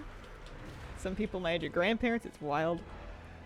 It would in fact be barely a half teenage pregnancy. Geriatric pregnancy is 35 plus. Yeah, I mean, it's just a medical term, right? But like, yeah, a bit nuts. 46 now. My eldest will be 20 in the coming summer. I feel so old. I'd say you get to empty nest now though, without having to be like 65 to do it. But I don't know anything about your life.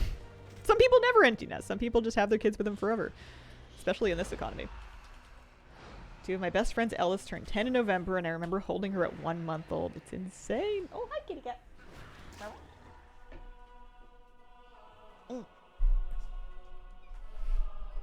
33, waiting for my nieces and nephews to get old enough to play WoW with me. Remember in my early 30s, a friend told me his wife was pregnant, and it took me an embarrassingly long time for my brain to process that the correct response was congrats and not oh no, because we are not 15.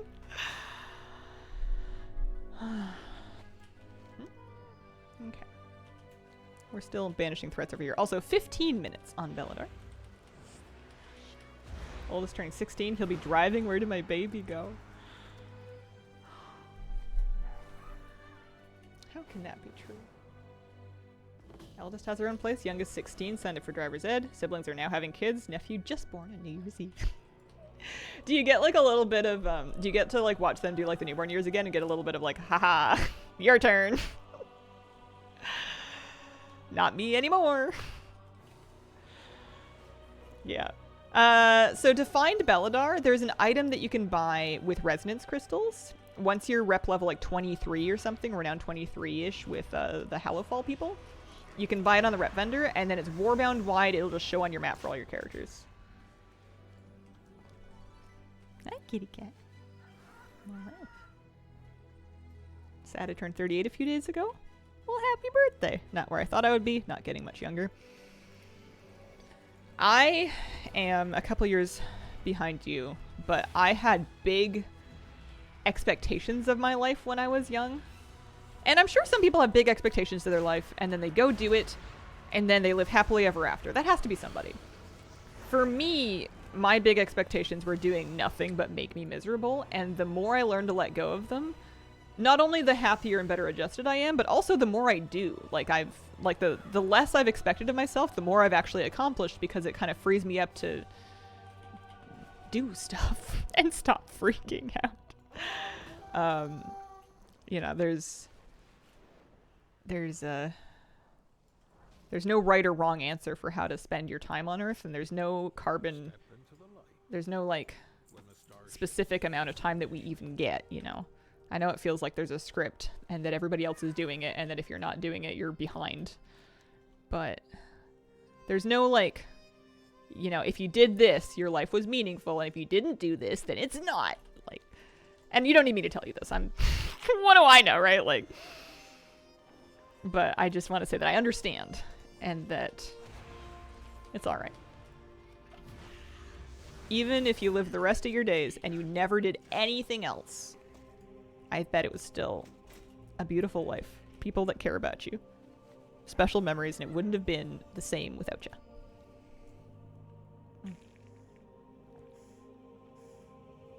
But sometimes it's hard to see what you have done because you had this like vision of what you thought you would have done. So it's kind of hard to see the reality. Like I get this a lot. I often feel like an abject failure. And objectively, I'm not. I had to have my therapist tell me this. I'm objectively doing fine. And I've done some really cool stuff. And I have achieved some cool things. But it's really hard to see it when you had this built-up idea of what you thought you would be able to do, or how much you thought you would be able to do, or whatever. It's really tough to actually realize it. So you may have done more than you think. What do they call it? Imposter syndrome? Something like that? Someone should make a Christmas movie about how people's lives would look like without you being born. Yeah, I should call it like it's a really special time, or it's a really good, you know, journey. Something like that. You have a million problems in life until your health gives out, and then you have one problem. Life is dope. Yeah, something like that. Somebody should get on that.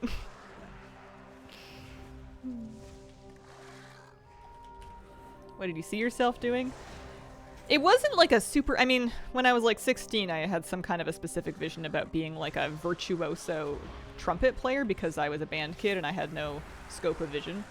I was gonna be like a symphony player and a famous soloist. I was gonna be the Chris Bodie of our generation, until I realized that I was not that good. I was fine. I was acceptable. I was not that good. And B, other people wanted it more than me. And C, the vast majority of jobs in that field did not look as fulfilling as I had imagined them to be once I got a little bit closer to it. But I don't know, like a lot of people, I was one of those kids that focused mainly on school and not as much on a social life. I had a social life, but it wasn't dramatic. I did a lot of grades. I did a lot of gifted classes. I had a couple too many people tell me that I was so smart and I was so special and that I was going to do big things. And I just kind of figured that whatever it was going to be like an advanced degree. It was going to be like a really cool technical job. And that would be really impressive. I just figured I was going to do something impressive. I did not figure that I was going to sit on my computer and play World of Warcraft at 10:50 on a Saturday morning, talking about how impressive I thought I was going to be. Yeah.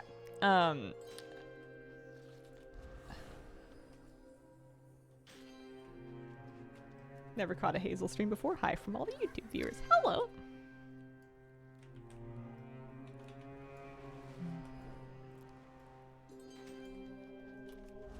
Something that really gave me kind of a pause was there was one moment, it's happened a few times actually, where I'll be speaking with somebody that has what looks to me like a really impressive career. Like one of those things where they did a bunch of school and they earned like awards and accolades and they got into an industry and they're really like making it happen.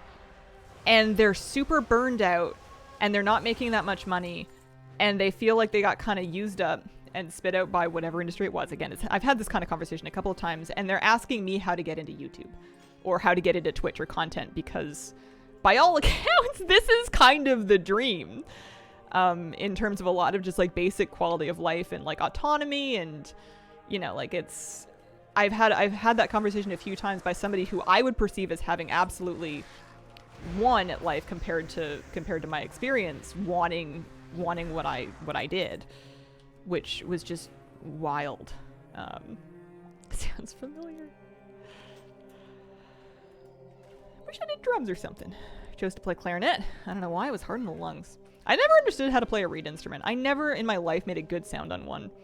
Also, it's not super hygienic to trade reed instruments with your friends to try. Corporate work sucks. Grass is always greener on the other side. I think that is true. Found Hazel by accident. Yeah, no, I know I have an awesome job. I know. I should probably do it a little bit more often. I had an awesome community. I chose to get an art degree. I'm on the struggle bus. back in like 2000, I mean, maybe they still do this, I don't know. But the energy among teachers and mentors and leaders when I was a teenager and when I was just becoming an adult was very much, don't let anyone tell you you can't do it. I think their parents told them that they couldn't do big dreams and that they should just kind of be realistic and take a real job, and they resented that. So they told all their kids and students and stuff to go for it and shoot for the moon. And I'm sure there were a couple of genuine success stories in there. And also, I was 17. I would not have listened to anybody telling me to be realistic and get a real job. And I'm sure a couple of people may have mentioned like a backup plan or a plan B or something. I don't know. But there was definitely like a vibe of like, if you want to do something creative and brilliant, you go be brilliant, you know? And I don't know if choosing that path did me any favors. I'm not really blaming the messaging though. It's not like I would have listened if anybody told me any different. I knew a girl who did everything her parents wanted. Honor student, orchestra, became a doctor. Most miserable looking person I know. Yes, I have to do taxes. I don't know how my earnings compare to other earnings. It's kind of that Western, well, not Western, just that general thing where people don't talk about how much money they make because of reasons. So I don't know how much anybody else earns. I only know how much I earn. I do have to declare every penny of it though, and it's annoying because I live in a different country from where it's earned. And in order to do it correctly and legally, I have to do a lot of currency conversion math. Which I had to refile my 2020. I had to refile some recent year of taxes. Also, 5 minutes on Belladar. Because I had done it in a more straightforward way, and then it turned out that I needed to do a lot more tracking and a lot more dates and a lot more calculations. What I need is a bookkeeper, but I'm really cheap, and by the time I realized I needed a bookkeeper, I'd already learned how to do it, so...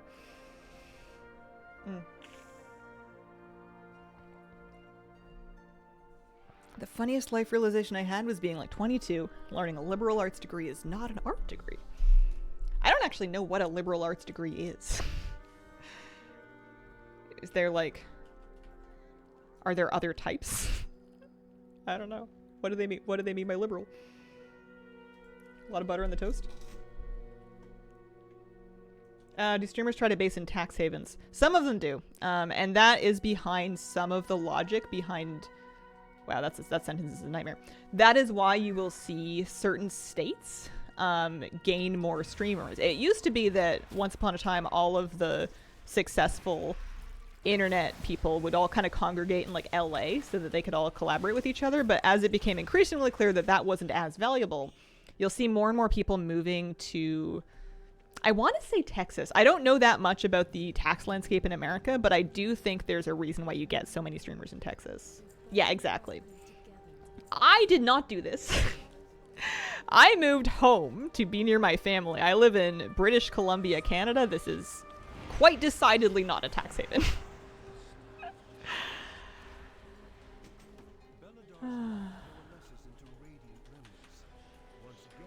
Yeah, your perfect place to live, assuming that you don't have any connections or desires for like specific lifestyle or like family, would be somewhere low cost of living, high internet speeds, and low tax obligation. Some people will do it nomadically. Some people will just move around constantly. I don't know how you make that work with your taxes, but... Liberals and free unrestricted. Broad cross-disciplinary courses study. Gotcha. Made enough money to buy a brand new car with no loan. Made me feel okay with where I am in life. We're neighbors. I'm in Washington.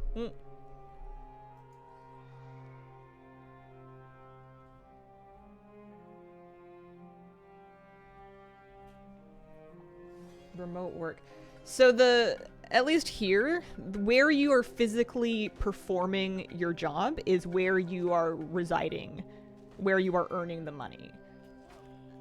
So if I be like, so I'm earning money in Canada, even though I'm doing it on like an American website, for example. It's where you physically are, not where you're logging into.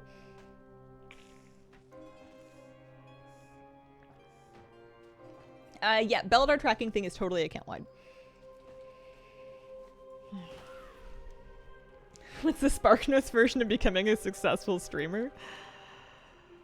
Oh man. I mean, I don't think there's a formula. If there was a secret sauce, then everybody would have done it, and it would be so saturated that it wouldn't work anymore. I always tell people, do not, if it is important to you that your stream succeed, do not put all of your eggs in just Twitch. If that's the only thing you do and you need it to take off, you better have an in with somebody if that's your thing. If you already like are roommates with a famous streamer and you can guest on their stream, then fine, sure, go for it. But like if you are brand new and you don't have connections, you have to grow your presence on platforms that have better organic discovery and that are more concentrated forms of content, because asking somebody to just pop in randomly in your stream by like scrolling the low viewer streams, which already very few people do, and then expecting to convert them based on any random segment of like a multi-hour stream is almost impossible. And then doing so in great enough numbers to actually get momentum, you could have the best stream. You could have the coolest, best produced, funniest, most interesting stream. And it would be a really slow grind of it if you're not also building a presence somewhere else. The reason that my stream survives is because I built up a presence on YouTube first. And the reason I got my YouTube off the ground was because I really heavily targeted search term niches and I learned about SEO. I grew in the YouTube search engine first before I ever got in the YouTube discovery engine. And then I used the momentum that I had from there, both of those places, to have enough of a name that if I'm on Twitch and somebody's scrolling, they might be like, oh, hey, I've seen something from this person before. It doesn't have to be YouTube. It can, nowadays, short form content's very popular. So people do that. But if you are completely unknown, you have almost no chance of just making it on Twitch out of the blue.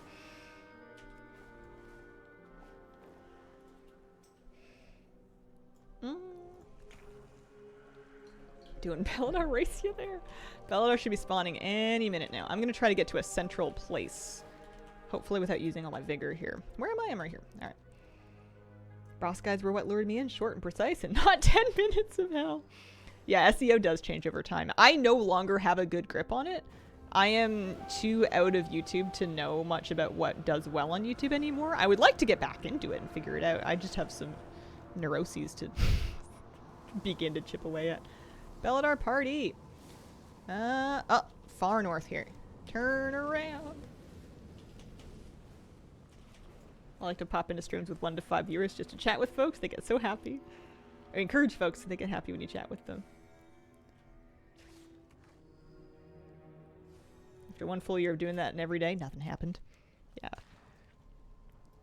And then when you're thinking about making content, if you want it to stick, it's nice if it's filling a need that is not already being filled by the community. You know, like if it's been done a million times and you're expecting somebody to watch you based on the force of your personality and they don't know you yet, that's a really hard sell. You'd have to have like a megawatt, super interesting personality. Which some people do, but a lot of people don't. And you can become a successful streamer without being crazy interesting, but you need to have something else to offer at first. Otherwise, there's no reason for people to spend time in your stream. Okay, I did not get Belladar. I tried. Pay for effort. Offer revenue sharing or something. I've tried paying for stream VOD editing before. I get stuck on my own brain where I will pay for labor. I will not accept labor for free, with the exception of stream modding, and Discord modding, which I do accept labor for free. Thank you to our volunteers. But for actual video editing, I had one once, and I wanted to pay a market wage for it, and it's just not worth it. It's just not worth the money that it takes. Like, yeah, you could do revenue sharing, but a stream VOD clip, unless they're consistently getting like 50k, 100k views each, is not going to pay an editor's wage, especially if it's only like a 50% share or less. So when I do cut stream clips now, I do it myself.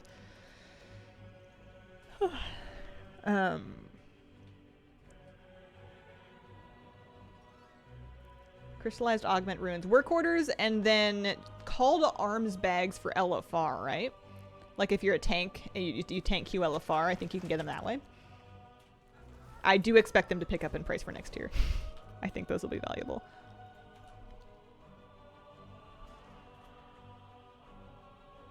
Always fun to see your character in real life. It's like running into a celebrity in the coffee shop. Aww. I remember the first time I saw like a streamer in game. I queued into a random battleground that had, I think, Venruki in it for some reason. And I ran my character next to his character and I took a screenshot that I'm sure I have somewhere. I didn't say anything. I might have emoted. I don't remember. It was a million years ago. It was fun though. Happy with overall season 1 rating. Thought the boss mechanics were good for newbies. I was very happy with the tier. I thought it was really good. I just need to do one more Attica Whisker Ale. Up here.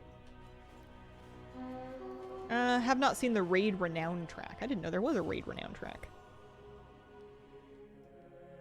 You had long purple hair and your guide on unlocking Void Elves was the first video I watched.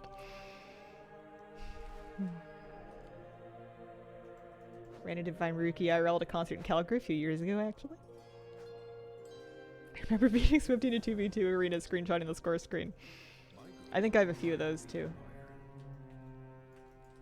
Not a... Maybe not a winning, but...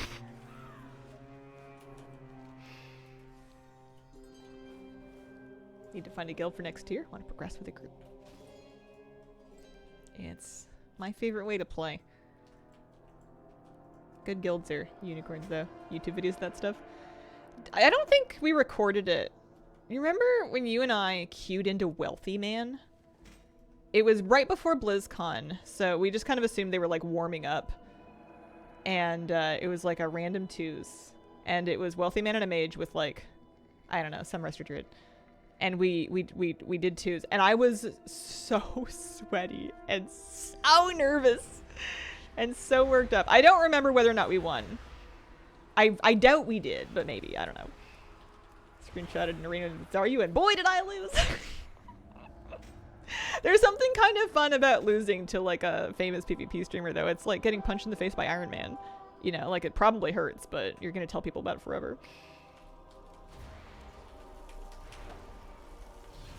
Can confirm did win. Can confirm shaky Hazel voice all throughout. I used to get like the shakes when I would do arena if I recognized anybody's name. It got to the point where you'd be like, "Oh, hey, do you know who this is?" And I would be like, "Don't tell me! Don't tell me! It's just gonna freak me out. I don't want to know."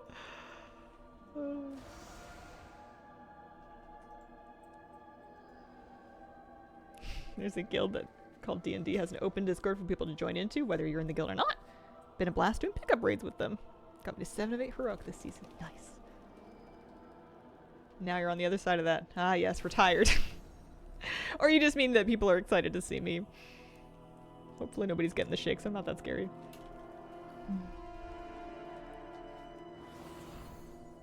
Where's...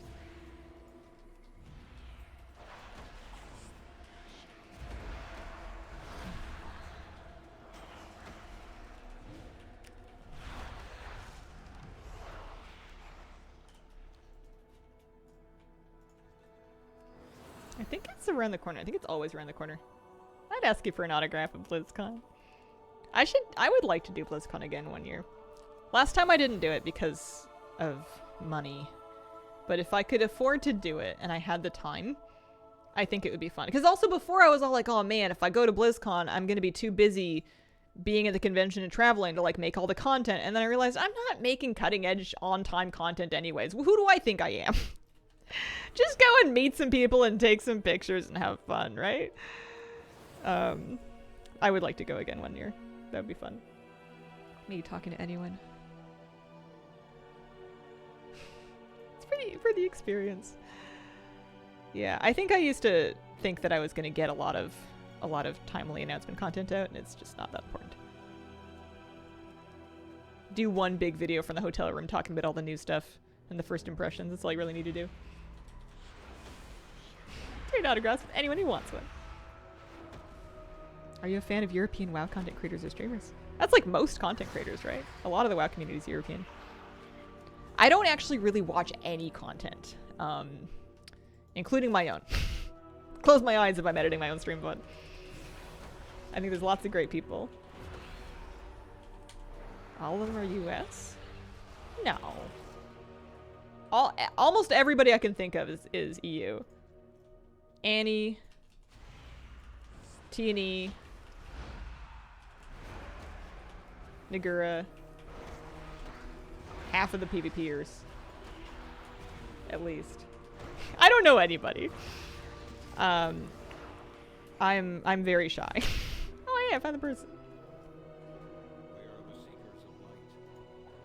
But yeah, I think most of them are European. Everyone in Echo, right? Sloot's my other favorite Canadian streamer. Hardly ever plays WoW anymore. One thing that would convince me to go if there was a Hazelnut viewer community meetup. The 2 years that I went, I did a signing table at like the Con Before the Storm, or like the Wowhead event. I think it was Con Before the Storm 1 year, and then it was somebody else was running the next year. But basically, just like at the there was like a table signing thing, and I did that both years. That was fun.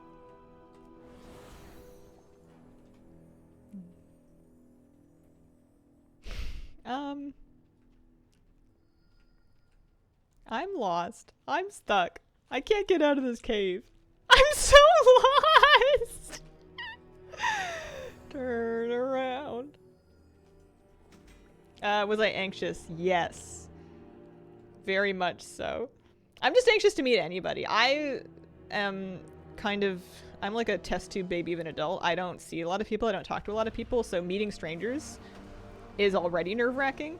Everybody's super nice, but like, meeting a stranger makes me a little nervous.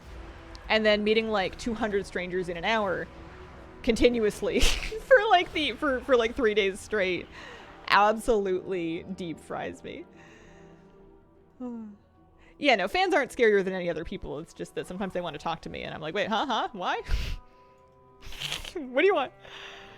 I don't know. I don't have any secrets.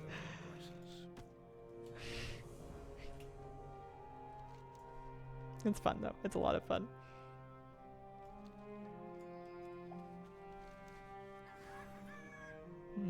Stream regular slightly less scary? I don't think so. I think it'd be the same amount of scary. I think I would also be so fried that somebody would be like, oh hey, I'm so-and-so. I've been in your stream regularly for 5 years. And I would be like, yes! And I would have no idea just because my brain had stopped working by then. Came back from a work conference. That was draining AF. Talking to someone IRL, very different than talking to them on stream. Alright. Time to open all of these lamplighter supply satchels and see if maybe, just maybe, today is the Dauntless Imperial Lynx Day. Let's take a look in the journal. Once I get all these in one nice spot.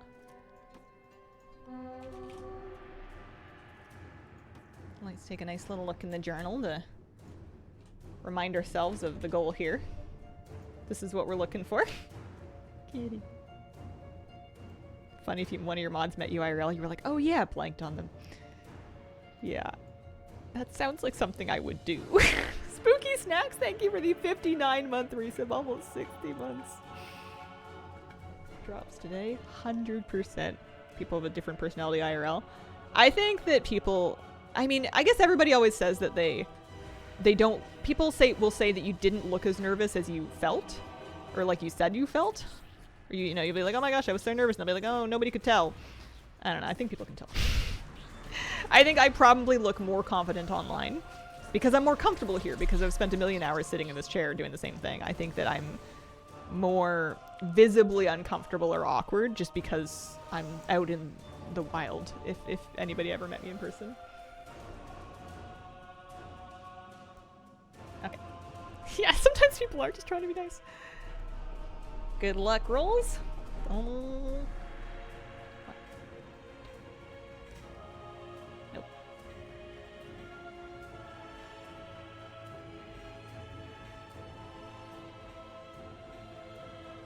Not today. We got one pair of Warbound Adventurer gloves that I'm just gonna DE. They're 571. Nobody wants those.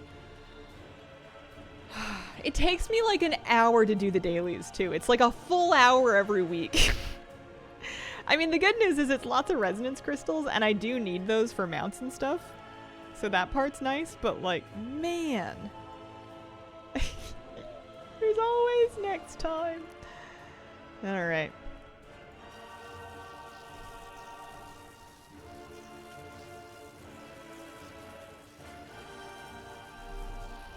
Super hard to recognize you in the wild. I think you'd have a very hard time finding, like, recognizing me, like, in the wild, like, in Canada in the winter. Because you'd have to go around to every person in a parka and, like, open up the hood being like, Hazel? Take Flappy with you.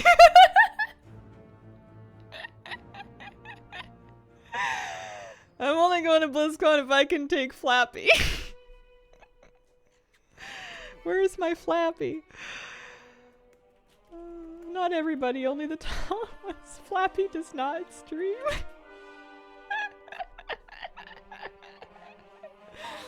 Petition to rename him to Flappy.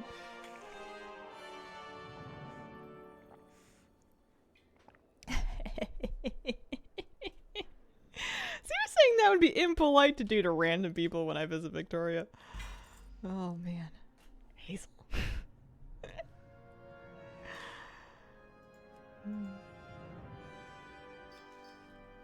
Yeah, Flappy's an enigma. A mystery. Few details are known. Why petition? You could just say it's his new name. That's true. He doesn't have a stream of his own to contend to counter my claims, so I can I can say anything I want. Get him to move over to Balancer and then he could be Flappy. I think he recently said Cali. He said he's from Cali. I don't think that says anything about where he is now, though.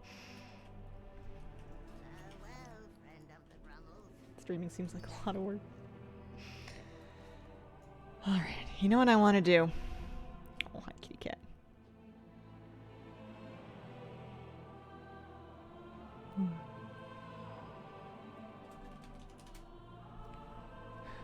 I want to make a new project that I just chip out a little bit here and there, so like no deadlines or anything. And you know, we can kind of come in and out of it depending on what else is going on. But I want to work on Mog, and I want to do it in basically top to bottom list order. Awesome. I must have all the MC Mog on Priest. And I want to exclude legendaries, so I'm not fussed about Sulfurous or Thunder Fury. I might make an exception for zone drops. But basically what I want to do is I want to start working on MC and see if I can get everything else. So, you know, no time like the present. So, yeah. Yeah, my exception is I'm allowed to move on if I am missing zone drops or legendaries. But boss drops, I want to get 100% of those. I'd stream, but I'd have to set up two PCs. I mean, if you have like a thing where you're not allowed to install certain software on like your work PC or whatever, but I stream on one PC. I used to use two. I no longer use two. It is such a hassle to use two. It is not worth it unless you are streaming something really demanding or your computer really sucks. You do not need two PCs to stream. I'm using just one right now. So the reason I'm going here is because I can go here. But yeah, I want to start working on this list top to bottom basically. So we're going to Molten Core.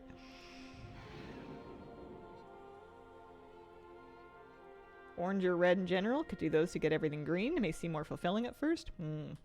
I could see how that would definitely feel like it's going faster. I've heard of the zone locked thing. It sounds really good. It sounds really satisfying. CPU, GPU. It's a 20... No, 30? No, I don't know anymore. It's an i7 and I think a 3080. I got this from a sponsor a couple of years ago.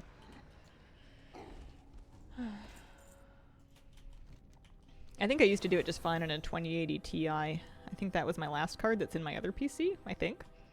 I haven't built a PC in years and years. I have my desktop for PC games, my laptop for a couch setup. The only thing he's doing with zone locked is also locking his level. Not sure I would lock my level at 30. Yeah, that part doesn't sound very me. Now it's in here. And the good news about vanilla raids is, as far as I know, there's no difficulty really. You're just going. Just going in.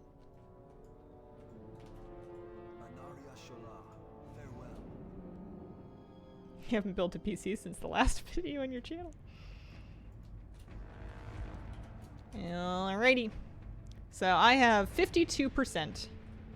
I don't know how much of those is these guys though. Can I go into my all the things settings and have it exclude legendaries that way so it's not barking at me about it? General. Or I think those are going to count under appearances. Yeah, well. 26 of 47 zone drops. Some of those things are going to be like cheap BOEs though.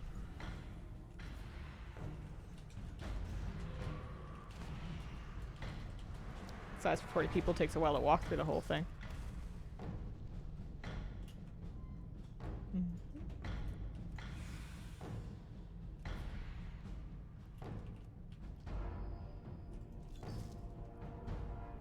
I adore my PS5 and Switch for couch gaming. And 64 from Field Old.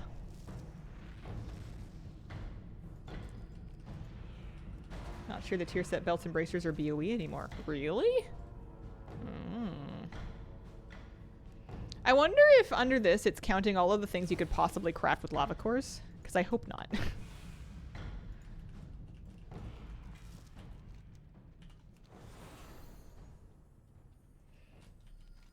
I don't think I'm gonna like full clear all the trash, but if there's anything like in my way. This place definitely has a lot of running.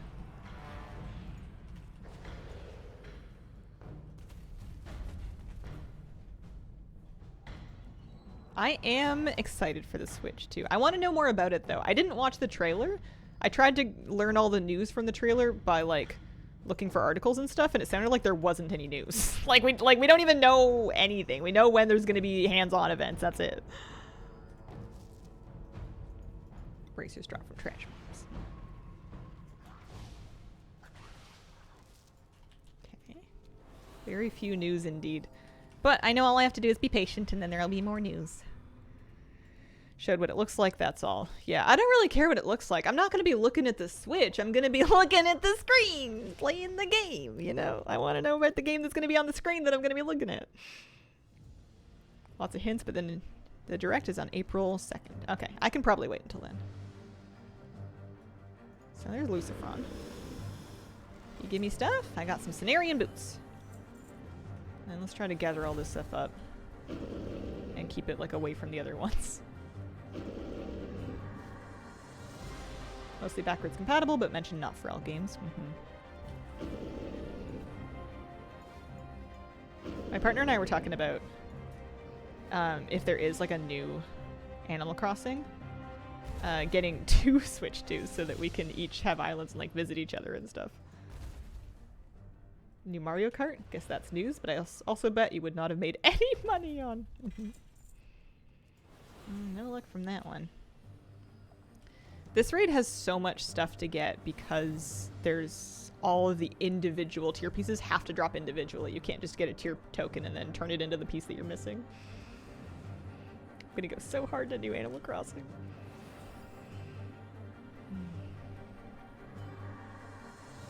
I think I have all the priest loot from this raid. I think that if I turn on character mode, it'll be like, oh hey, you've got 97.8% and you're only missing a zone drop. Yeah, like I have all the priest stuff finished. But luckily, we can now learn all the other things. These guys don't even drop loot. I don't know why I'm killing them. Thoroughness. You remember your druid healer named Hazelgasm that you played Arena with Flabby with? Yes. Listen, it was funny at the time.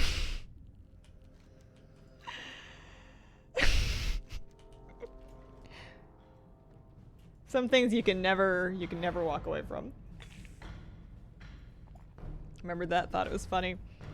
It wasn't just me. There was a There's a matching arena teammate. There was Flabgasm.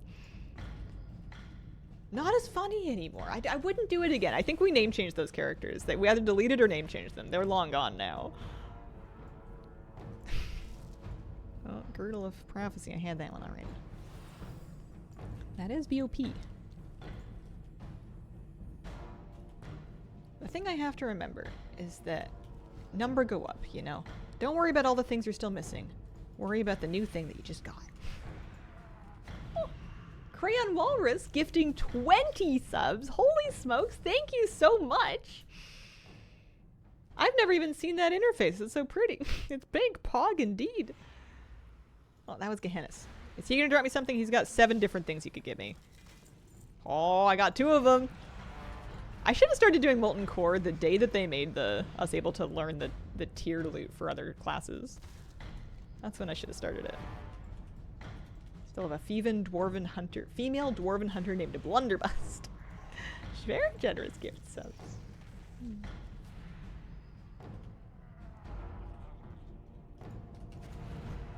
I watch your videos on and off YouTube. Keep up the grind. Thank you. I will.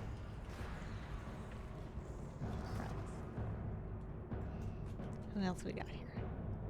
Gar. Gar's got lots of things. So the Windseeker bindings are like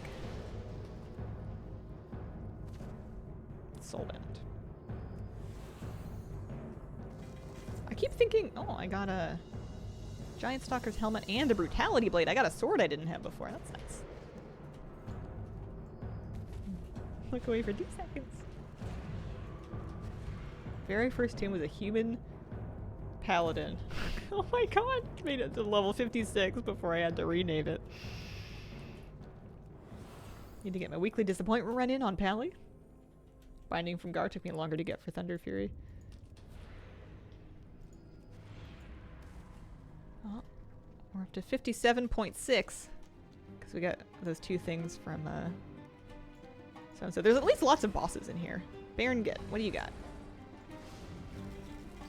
Oh, 59.4. So I'm getting like 2% per loot drop. I guess that makes sense if I need another like less than 100. I don't know. The problem is going to be getting the last couple of pieces, I'm sure. But we can do this in lots of characters if we're feeling up to it. Nothing new there. We had those guys already. I used to really struggle with this because I wouldn't remember to do a thing. I wouldn't remember to like kill a boss or talk to somebody. It's going to take me a minute to re-figure out what it is that I'm doing. What are your ideas about Viscous and AQ40? Oh gosh. That I'm probably just going to have to farm it on the right characters. I'm going to have to do it on whoever the characters are that can just do it easily. There's got to be somebody that can do it easily, like a rogue or something with a special frost trinket. Do you still need to douse the runes? I don't know. Something. This music's kind of loud. I think I had music blasted because I was doing yeah, I did. I was doing time walking yesterday. Fury Warrior with enchanted ice and frost daggers. Spam the spin to win enough. Whoa, whoa, whoa. Press my Windows key. Should I keep the fiery cores?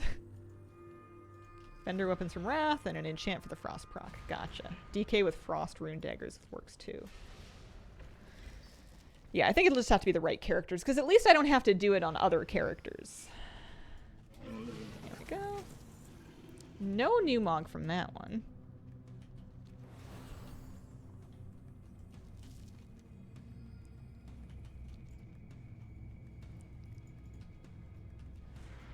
Do you have to talk to somebody, or is it as long as you kill these 2 bosses, then you're all set?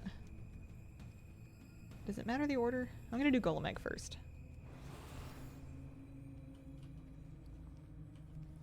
I wonder if I'm gonna get gold from vendoring all this. Maybe like a few gold. 100.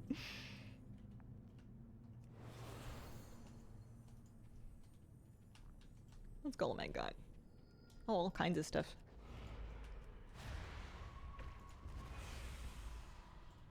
I think you talk to Major Domo and you beat him. Domo has to be the last one. Gotcha, okay. I keep hearing a sound like I'm queued for something. I can't possibly be. Ooh, I got 2 more things. 59.9.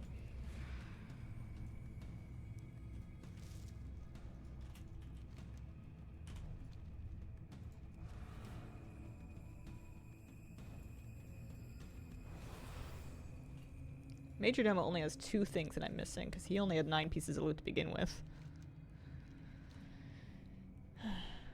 I loved watching you and Flabby blast through Plunderstorm. It's so funny. I'm terrible at that game, but I found some good tips from you guys. Oh, nice! I'm glad Flabby's wisdom is leaking into the universe. I had so much fun playing that. I almost wish there were more things to grind aside from just the feat of strength. If there were a few more goals in between point A and B, maybe we would have done it. Yeah, speed set would be super good for this. I think my hunters will blast through this pretty fast. And boy, do I have hunters. Plus, I could just leave them out there too. That's an option.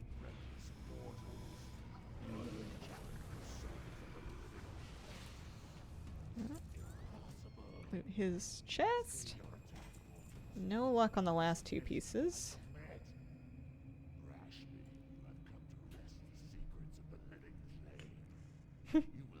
Yeah, playing the fun game was so fun. I wish I had more reason to play the fun game. That's fun. Hunter bow from MC. I don't know, actually.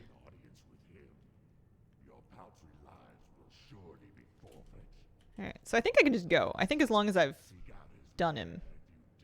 I don't think he's got anything else to say. He's gone. Okay. I didn't have to talk to him. I just had to open his chest. We can kind of jump this way. Parked a bunch of remix alts outside old raids for easy farming. Leaf from Domo. Probably not then. If there was anything more special to do than just run the raid, then I probably did not do it.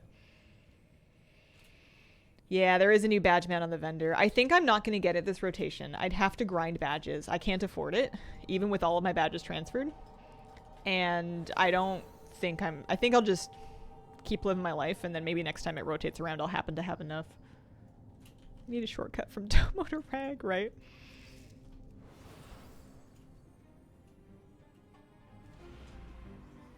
Trying to do ATT random for mounts to farm. Keep giving me glory mounts. Really procrastinating most of those.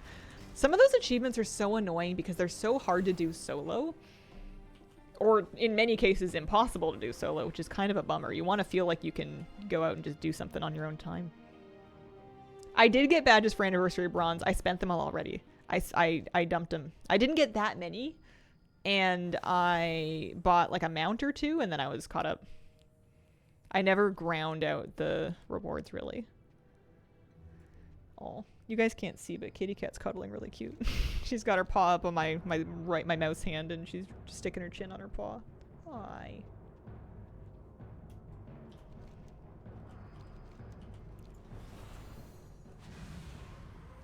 I'm not cute for anything. Sounds like I am. The worst part about doing Molten Core and about doing AQ is all of the garbage that your bags fill up with after. Like your elemental earth and your cores and your bits and pieces. AQ is the worst for it because it's got all of the items that you would trade in for tiers. And then you have to worry about whether or not you need them. But I don't have to worry about AQ until after I'm done with MC, so... I could just not loot it, but then I would have to pick and choose which pieces to loot. These ones, at least, they just, like, vendor. I don't know if I can get up that cliff. I'm gonna go around the corner. I did get Johnny. I got him yesterday.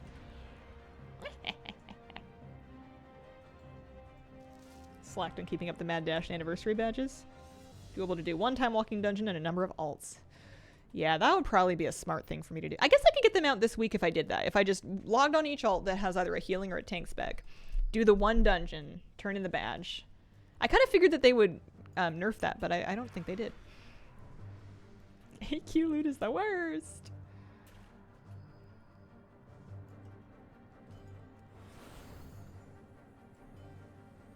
They nerfed it a bit. How much do you get? It used to be 500. 200. Oh. Still better than nothing. Especially if you get lucky and you just get like a nice fast dungeon. I don't know.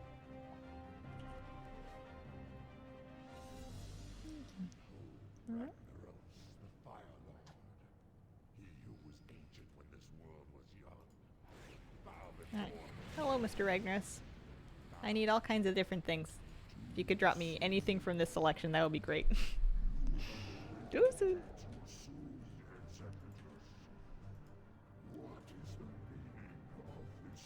Hands are cold. Trying to do one dungeon each for alts for the badges, but the DPS alts really suck. Yeah, if I was gonna do it, I would only do healer or tank alts, and probably only healer alts because I don't want to take a time walking dungeon. Two, please. Oh, he's got so much to say. How come he gets to talk in all caps? 3, 2, 1. Oh, I have a timer. Da-da-da. Oh, I did get a couple of things. I got Storm Rage leg guards and an onslaught girdle. Nice. Let's go see how annoying it's going to be to clear up my bags. I don't think that whole run took very long. Really was a poor viewpoint in that fight. Very ankle-centric. I think they had that in mind when they made the Cataclysm Ragnaros fight and they stuck him in his hot tub. Remember when he got out of the hot tub and he had legs and it was really upsetting? Where were you when they gave Ragnaros legs?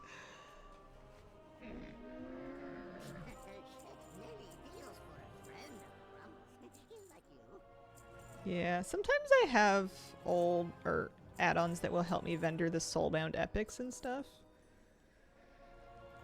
Do I want to worry about any... No, I don't think I worry about it unless it's like over like 5k. Oh. Like selling a BOE green.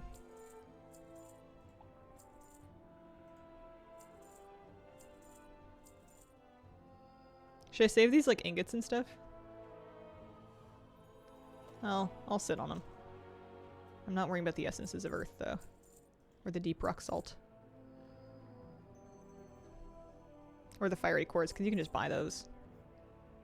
The ingots are like 110 each though.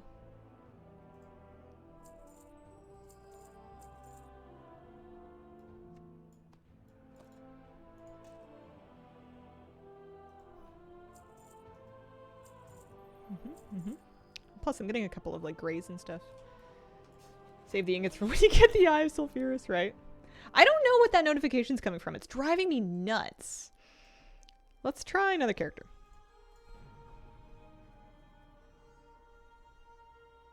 I was uncomfortable with Rag's legs.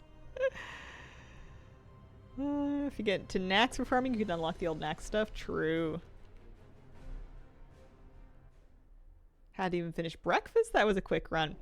Yeah, let's do it again. Let's and this character should be faster. She's got better teleports. So I could actually, there is a mana poof in Zandalar, but I think it'll take me longer to find it than it'll take me to just go to Dalaran and use that one. Group Finder had a blue notification on it. Oh. Yeah, maybe I left a group up or something. Weird.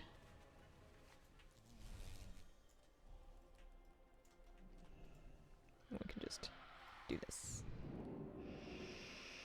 Hiking. Alright.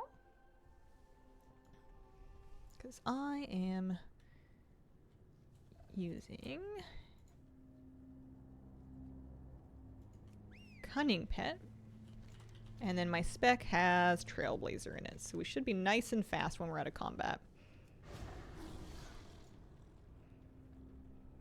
Yeah, it could have still been the torrential farm. I'm pretty sure I just left that party, so it shouldn't have been telling me about it, but maybe it got bugged. That black bee mount is from I'm on Island time. It's for doing the zone metas, the BFA zone metas. It's part of the BFA meta achievement of Farewell to Arms. I just got it the other day. Finally did all the pet battle dungeons, and I constantly forget to use the portals. They're so nice. I love them for this kind of thing. So you just talk to this guy and you're like, hello, take me in.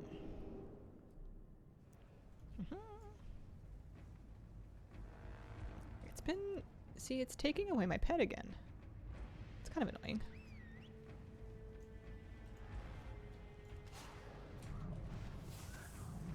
I wonder if it's just swapping the order of my ferocity and tenacity, or my ferocity and my cunning pet.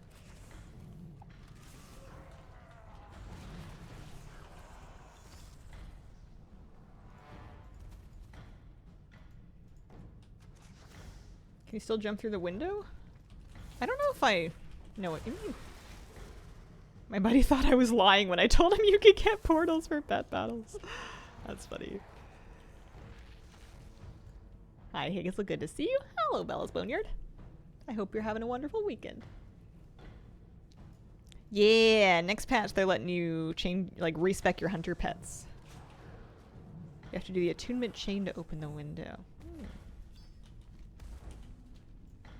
Okay. We're going. Whenever you stop to kill trash, it's gonna take a little bit of your, it's gonna take a little bit of my movement speed because of my Pathfinder bonus.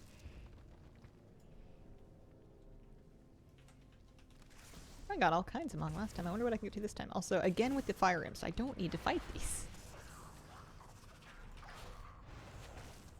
I wonder if this is gonna be annoying actually, doing the dogs. I think I'm just gonna, I'm not even gonna worry about killing Lucifron just yet. I'm gonna just gather up all the dogs.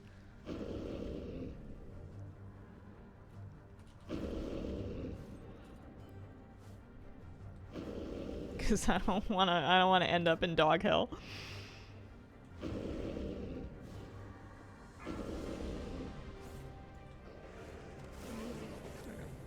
Any luck? Well, one piece. List got a little bit shorter. What about this time? No, I had all three of those already. Crazy. Back in Classic, in the little room where you talk to the guy to port you to MC. There's a cutout on the wall on the left. You had to jump through there. There was no portal guy yet. But it's not any faster. It's just like a different way of entering the instance. If I remember correctly, I think Molten Core was made by one BlizzDev in like a week.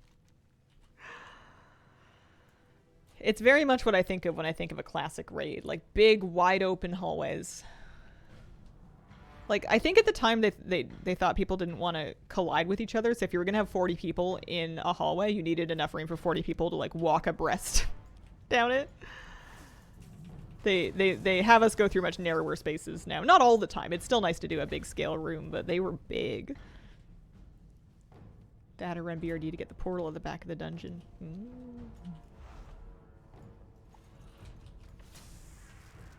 I'm getting Hydraxian Waterlords rep. I guess I'm exalted with the Hydraxian Waterlords on my priest. I forgot that I had done that. +1. Oh, up to 64.8. I think we started today at what, 55? 52? That was just a helm.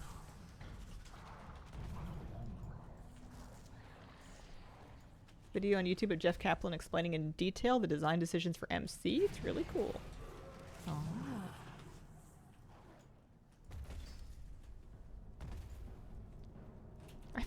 I forgot that Jeff Kaplan wasn't always Overwatch. He's so tied up with Overwatch to me. I don't even know if he works on it anymore. I don't know what he's doing. Oh yeah, there we go. Felhard horns. Little warlock helmet. I really feel for people that farmed all of the Mog from this place before the changes. Thought he left Blizz. Might have done. I don't keep super close track of the staff announcements and changes and whatnot.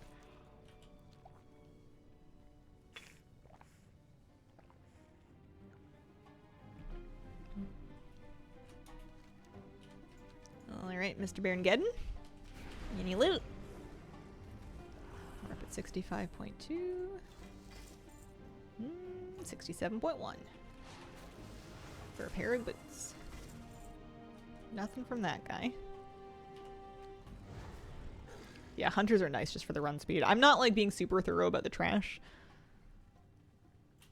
There definitely are zone drops, but it's basically just a pair. I should just buy those bracers. Oh no, they're BOP. Darn it.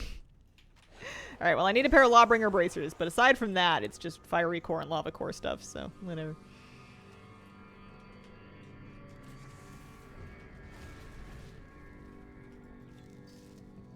Mage is my favorite for raid farming. Yeah, I can see how you'd be super fast.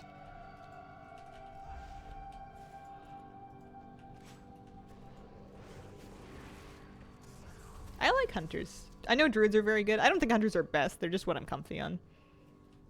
Sulfur on Harbinger. I remember doing this for pets. Oh yeah, there we go. New pair of bracers. It's so satisfying getting stuff so quickly. I think I will not be having as much fun when I need just like 2 things left and I'm like, come on! This streamer with 25 hunters. Yeah, Dreamwalk is super nice. This has been a lot faster than my priest, though. Especially in this instance where movement speed is so king. Having, like... the thing I like about hunters is that they're all the time... Like, I'm moving at 146% without a hint of a speed set, just with talents and with a cunning pet. I think druids can do that, too. There's some classes that move really fast in sprints, but their sprints are really long cooldowns, and it doesn't average out as high. Okay, anything, Golemeg? We're at 67.12. Oh, nice. 2 pieces, up to 68%.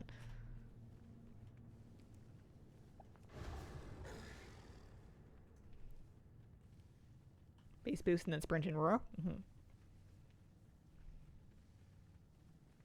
I know druids are already kind of spoiled, but I wish they'd update Dreamwalk with new portals to theme appropriate zones and new patches. Yeah, that would be really cool.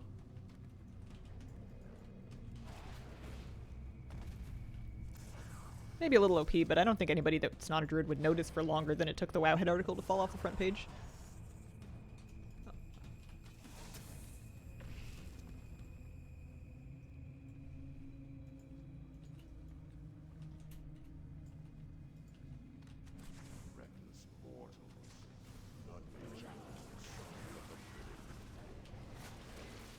Druid's got a portal to Belemeth and Dragonflight. That's something.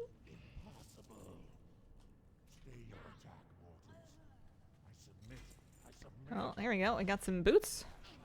Core forged greaves.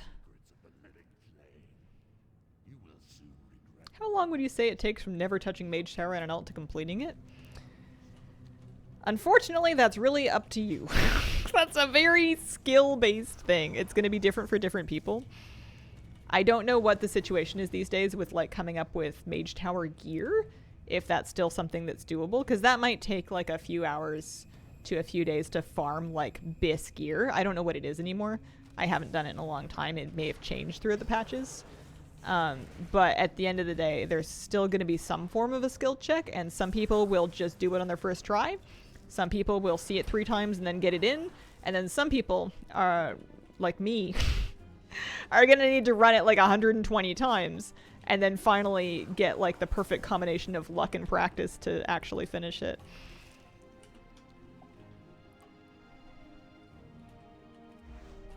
I don't know how important the gear farming is these days. It could vary a lot. Trying to brute force the Disc Priest one, got it down to 4% and then continued to fail the next 10 times. Oh man, that's brutal.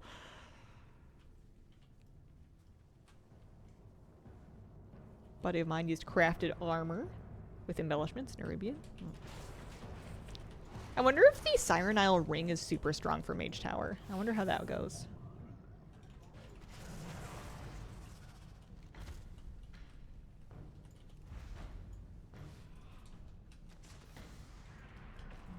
Like your Alec on the shelf, thankful for all the videos you made. Greetings from an old lady in Sweden. Hello. I hope you're having a lovely weekend. Here's me, who has the mechanical prowess of a jellyfish and had well over 100 attempts on the twins before this monkey wrote Shakespeare. Oh, I thought I could make it! I thought I could make it! Alright, well, we're swimming. Oh no. Oh dear.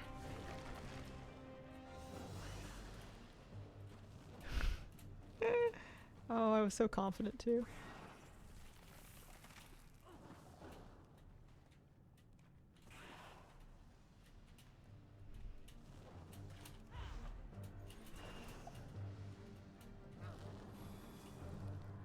was on it for a second. Okay. Kira's a diva kitty. Always needs to pop on stream. She's my manager. She also runs HR.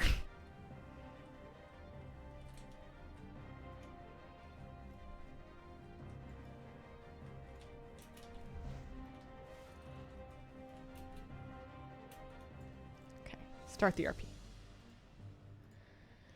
I'm pretty sure that took like half of my time in this run was just getting across.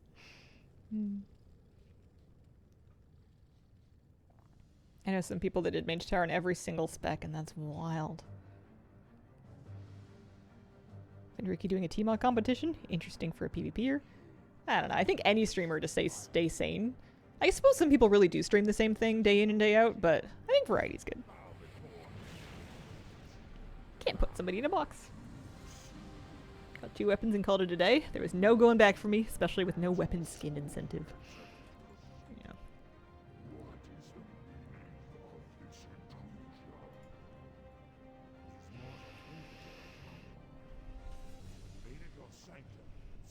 We made some pretty good progress in this just in two runs. I wonder what the sticking point loot drops are going to be. Yeah, I did enough Mage Tower for me to get the Soaring Spell Tome mount. Love that thing. To this day, one of the coolest mounts that I have. 3, 2, 1. But then I stopped. I didn't even get every class's armor set, I don't think. Oh, I got a shield that I didn't have before. Also, at some point I picked up a BOE. Sure. That I did not have yet. Serpentine Sash. Call it good. If I wanted to zone this I mean, I guess if they can just port anytime they want, I can just hearth them out. It doesn't really matter if they're sitting outside the entrance.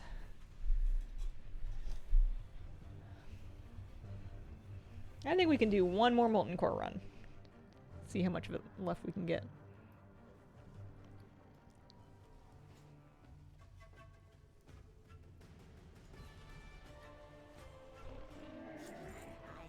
One, 30 through 40. I think this character doesn't have any extra gear she's carrying, so it's much easier to just kind of vendor all of it.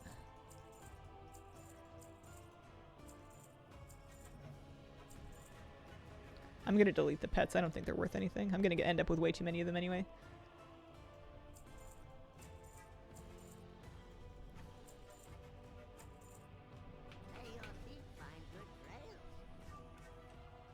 You could stopwatch it as well, that's true. Shall we stopwatch it on maybe another hunter? See how fast we can do it? Can never find festering rot pools. Festering rot pools fishing?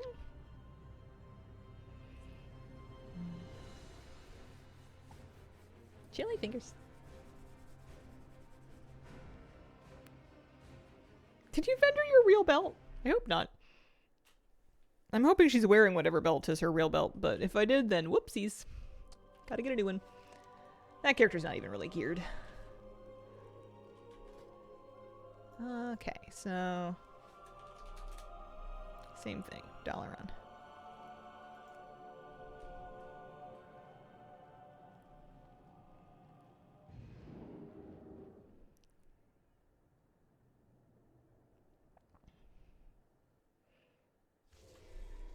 I think it'll be fun when I get done with the classic raids and I can move on to classic dungeons. I like dungeon farming for Mog.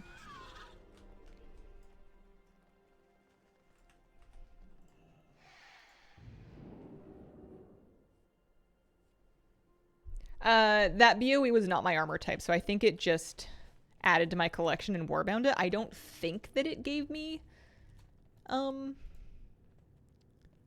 Flip, Flurn, Flurm, and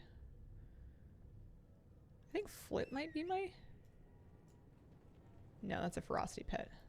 I definitely have a cunning pet. It must be the bird. Oh, did I put it on? Oh, oops. That's okay.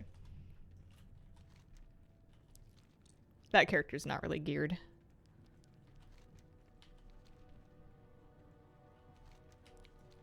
And then let's make sure that we're spec back into Pathfinder.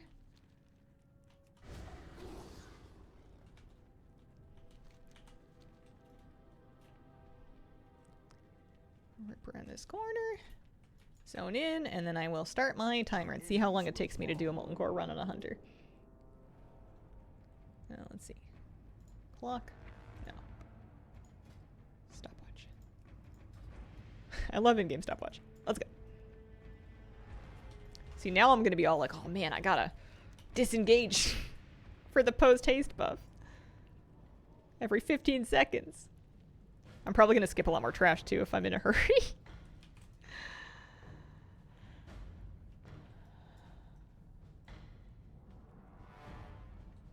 Because there, yeah, it's one piece of trash loot. And I'm sure we'll kill some trash. Would kill all the giants for the flame sword. Am I missing a flame sword? Or do you just mean thunder? No, Thunder Fury is a lightning sword. What are you farming specifically? These things. Transmog. I wanna get as much transmog as I can out of Molten Core. With the exception of zone drops and like legendaries and crafted pieces. I want to get like the loot that drops from bosses. All the tier sets and stuff. And I want to see how fast I can do a run. Because I have lots of characters that can do this every week. So Lucifron's got 4 pieces left. Lucifron's got 3 pieces left. Don't mind if I do.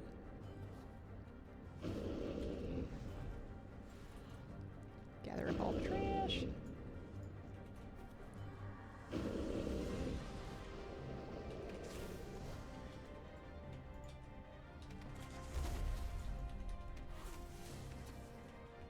Don't reignite them.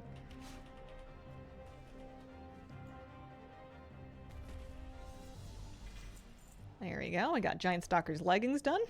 Actually needed those for this character. A lot of the loot that I'm going to be missing will be plate. Because I definitely never really farmed on a plate character. I'm sure I did a few runs on a druid. I probably did a run here and there on a hunter. I definitely didn't worry too much about plate.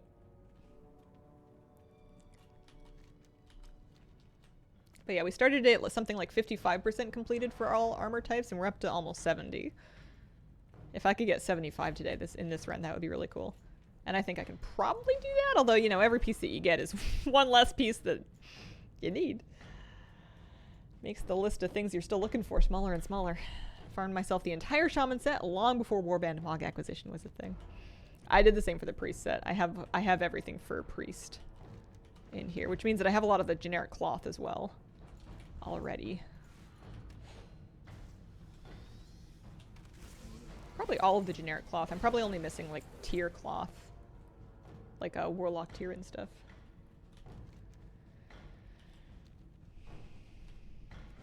Oh, there's Cheetah. Off cooldown, so Gar's in here somewhere. There he is.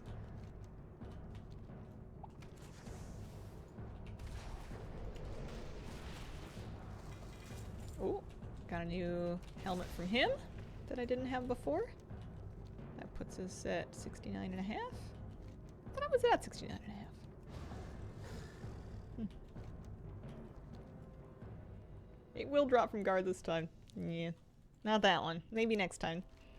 I have a feeling that we're going to do a bunch of these, but if we can do them in sub 10 minutes each, that's nice. Baron then. When was the last time you played DPS Warrior? I was leveling this Troll Warrior, and I don't remember. I think I maybe started tanking on him. Nothing from him. Nothing new from him. Now we're heading up the hill. Cheetah's back off cooldown. How? Isn't it a 3-minute cooldown? How am I getting that back so fast? I feel like I've used it 3 times in 4 minutes. It's a 2.5-minute cooldown. All the legendary weapons except for the Frack Axe. I wasn't planning to farm Sulfurous and Thunder Fury, but if I get any of the stuff for it, then maybe I'll Google what's involved. I mainly just want to get all this Mog. Sulfuran Harbinger has Warrior Shoulders and Rogue Shoulders for me. Oh, you're right. It's resetting on boss kill. That's pretty cool. That's really nice. I should make sure I'm using it then.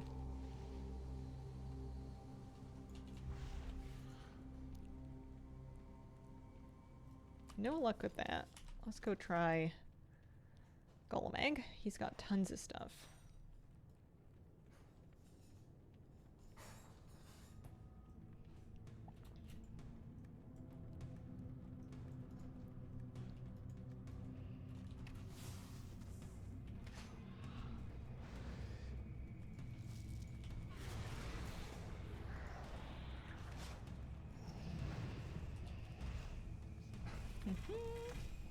No, no luck. I had all that already.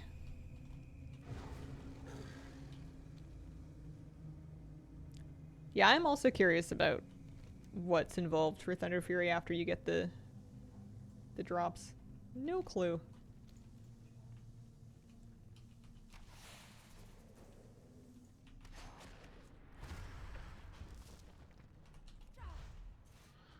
Lots of ore. Gotcha. Finished making a Mississippi mud pie, and I highly recommend it to any chocolate lovers. It sounds pretty good.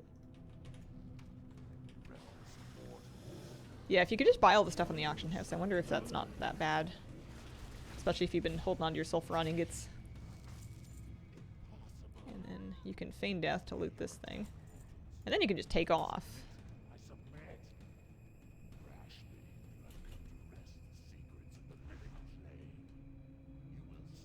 That does hurt a little bit.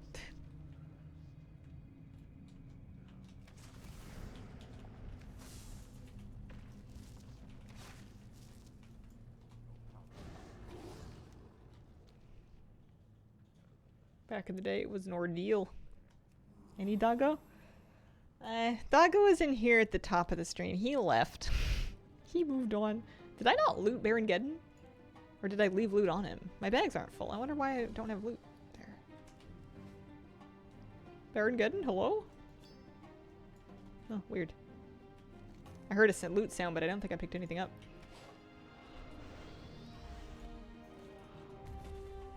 Guild had to work together with one another to be able to craft it. Fun quest that usually required a guild effort to complete. Oh. Buy mounts from the auction house, do 2 quests, and then the final quest. Do you still need crafters, or did they take that part out?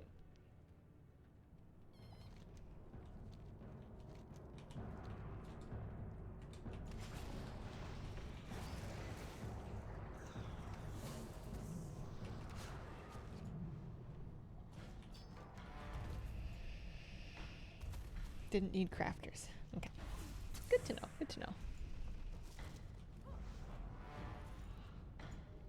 Yeah, I wonder what'll drop first. The final piece of regular transmog, or if I'll be still missing things for Thunder Fury at the end of it all. Probably Thunder Fury, you'd think.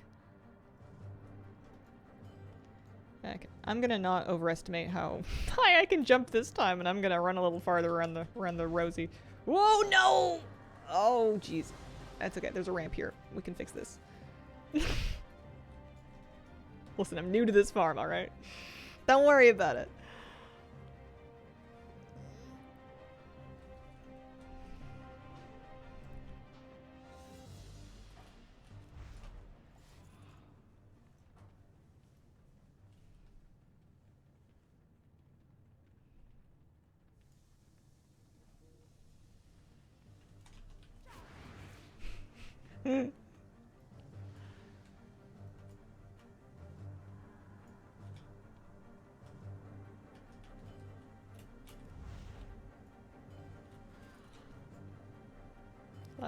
My settings are probably super low. I turned them down for some achievement or another. The lava does look really janky. Hazel popping in. How was your day? Hello, Kronos. Day's good so far. Day's good. Got some good sleep. I did like an evening yoga class yesterday, so I was suitably decimated at the end of the day, and I passed right out when I went to bed. Too soon. I feel like Ragnaros every morning, man.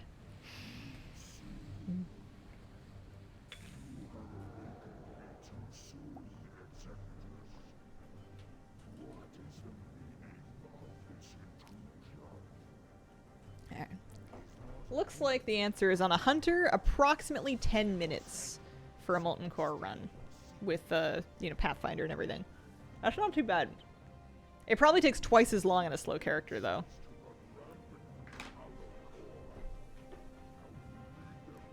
Also, I'm still at 69.5. I really wanted to get 70.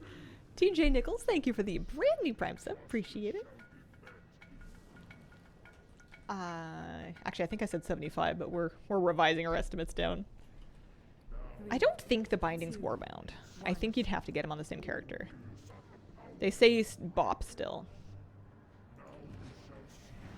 Any luck? Oh, two things. I got Bone Reaver's Edge, and I got Bloodfang Pants. Kind of a cool sword. There we go. 70% collected. Yeah, so I'm probably going to have if I keep doing this in a ton of characters, I'm probably going to have a scattering of bindings across different alts, right? I finished Freaky Friday, and that is a weird movie, even without the mystical Chinese people. Yeah, bit of a strange one. Jamie Lee Curtis, though. Oh, Blood of the Mountain. Maybe I should hold on to that, too. It seems like they're expensive. I wonder if you need... Yeah, you do need that for Sulfuras. Shall we go see if we can rescue my hunter's belt? Give in and get different frames for Ardred. I'm sure there's some wonderful options. It's just... I'm too lazy to do it. You're braver than me. Bindings on all your alts until the bindings force them all into one Mega Fusion character.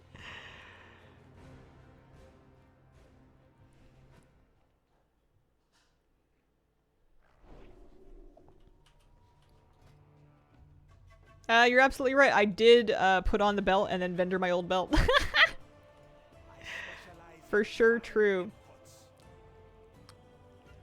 And then I sold enough stuff for there to be no buybacks. So...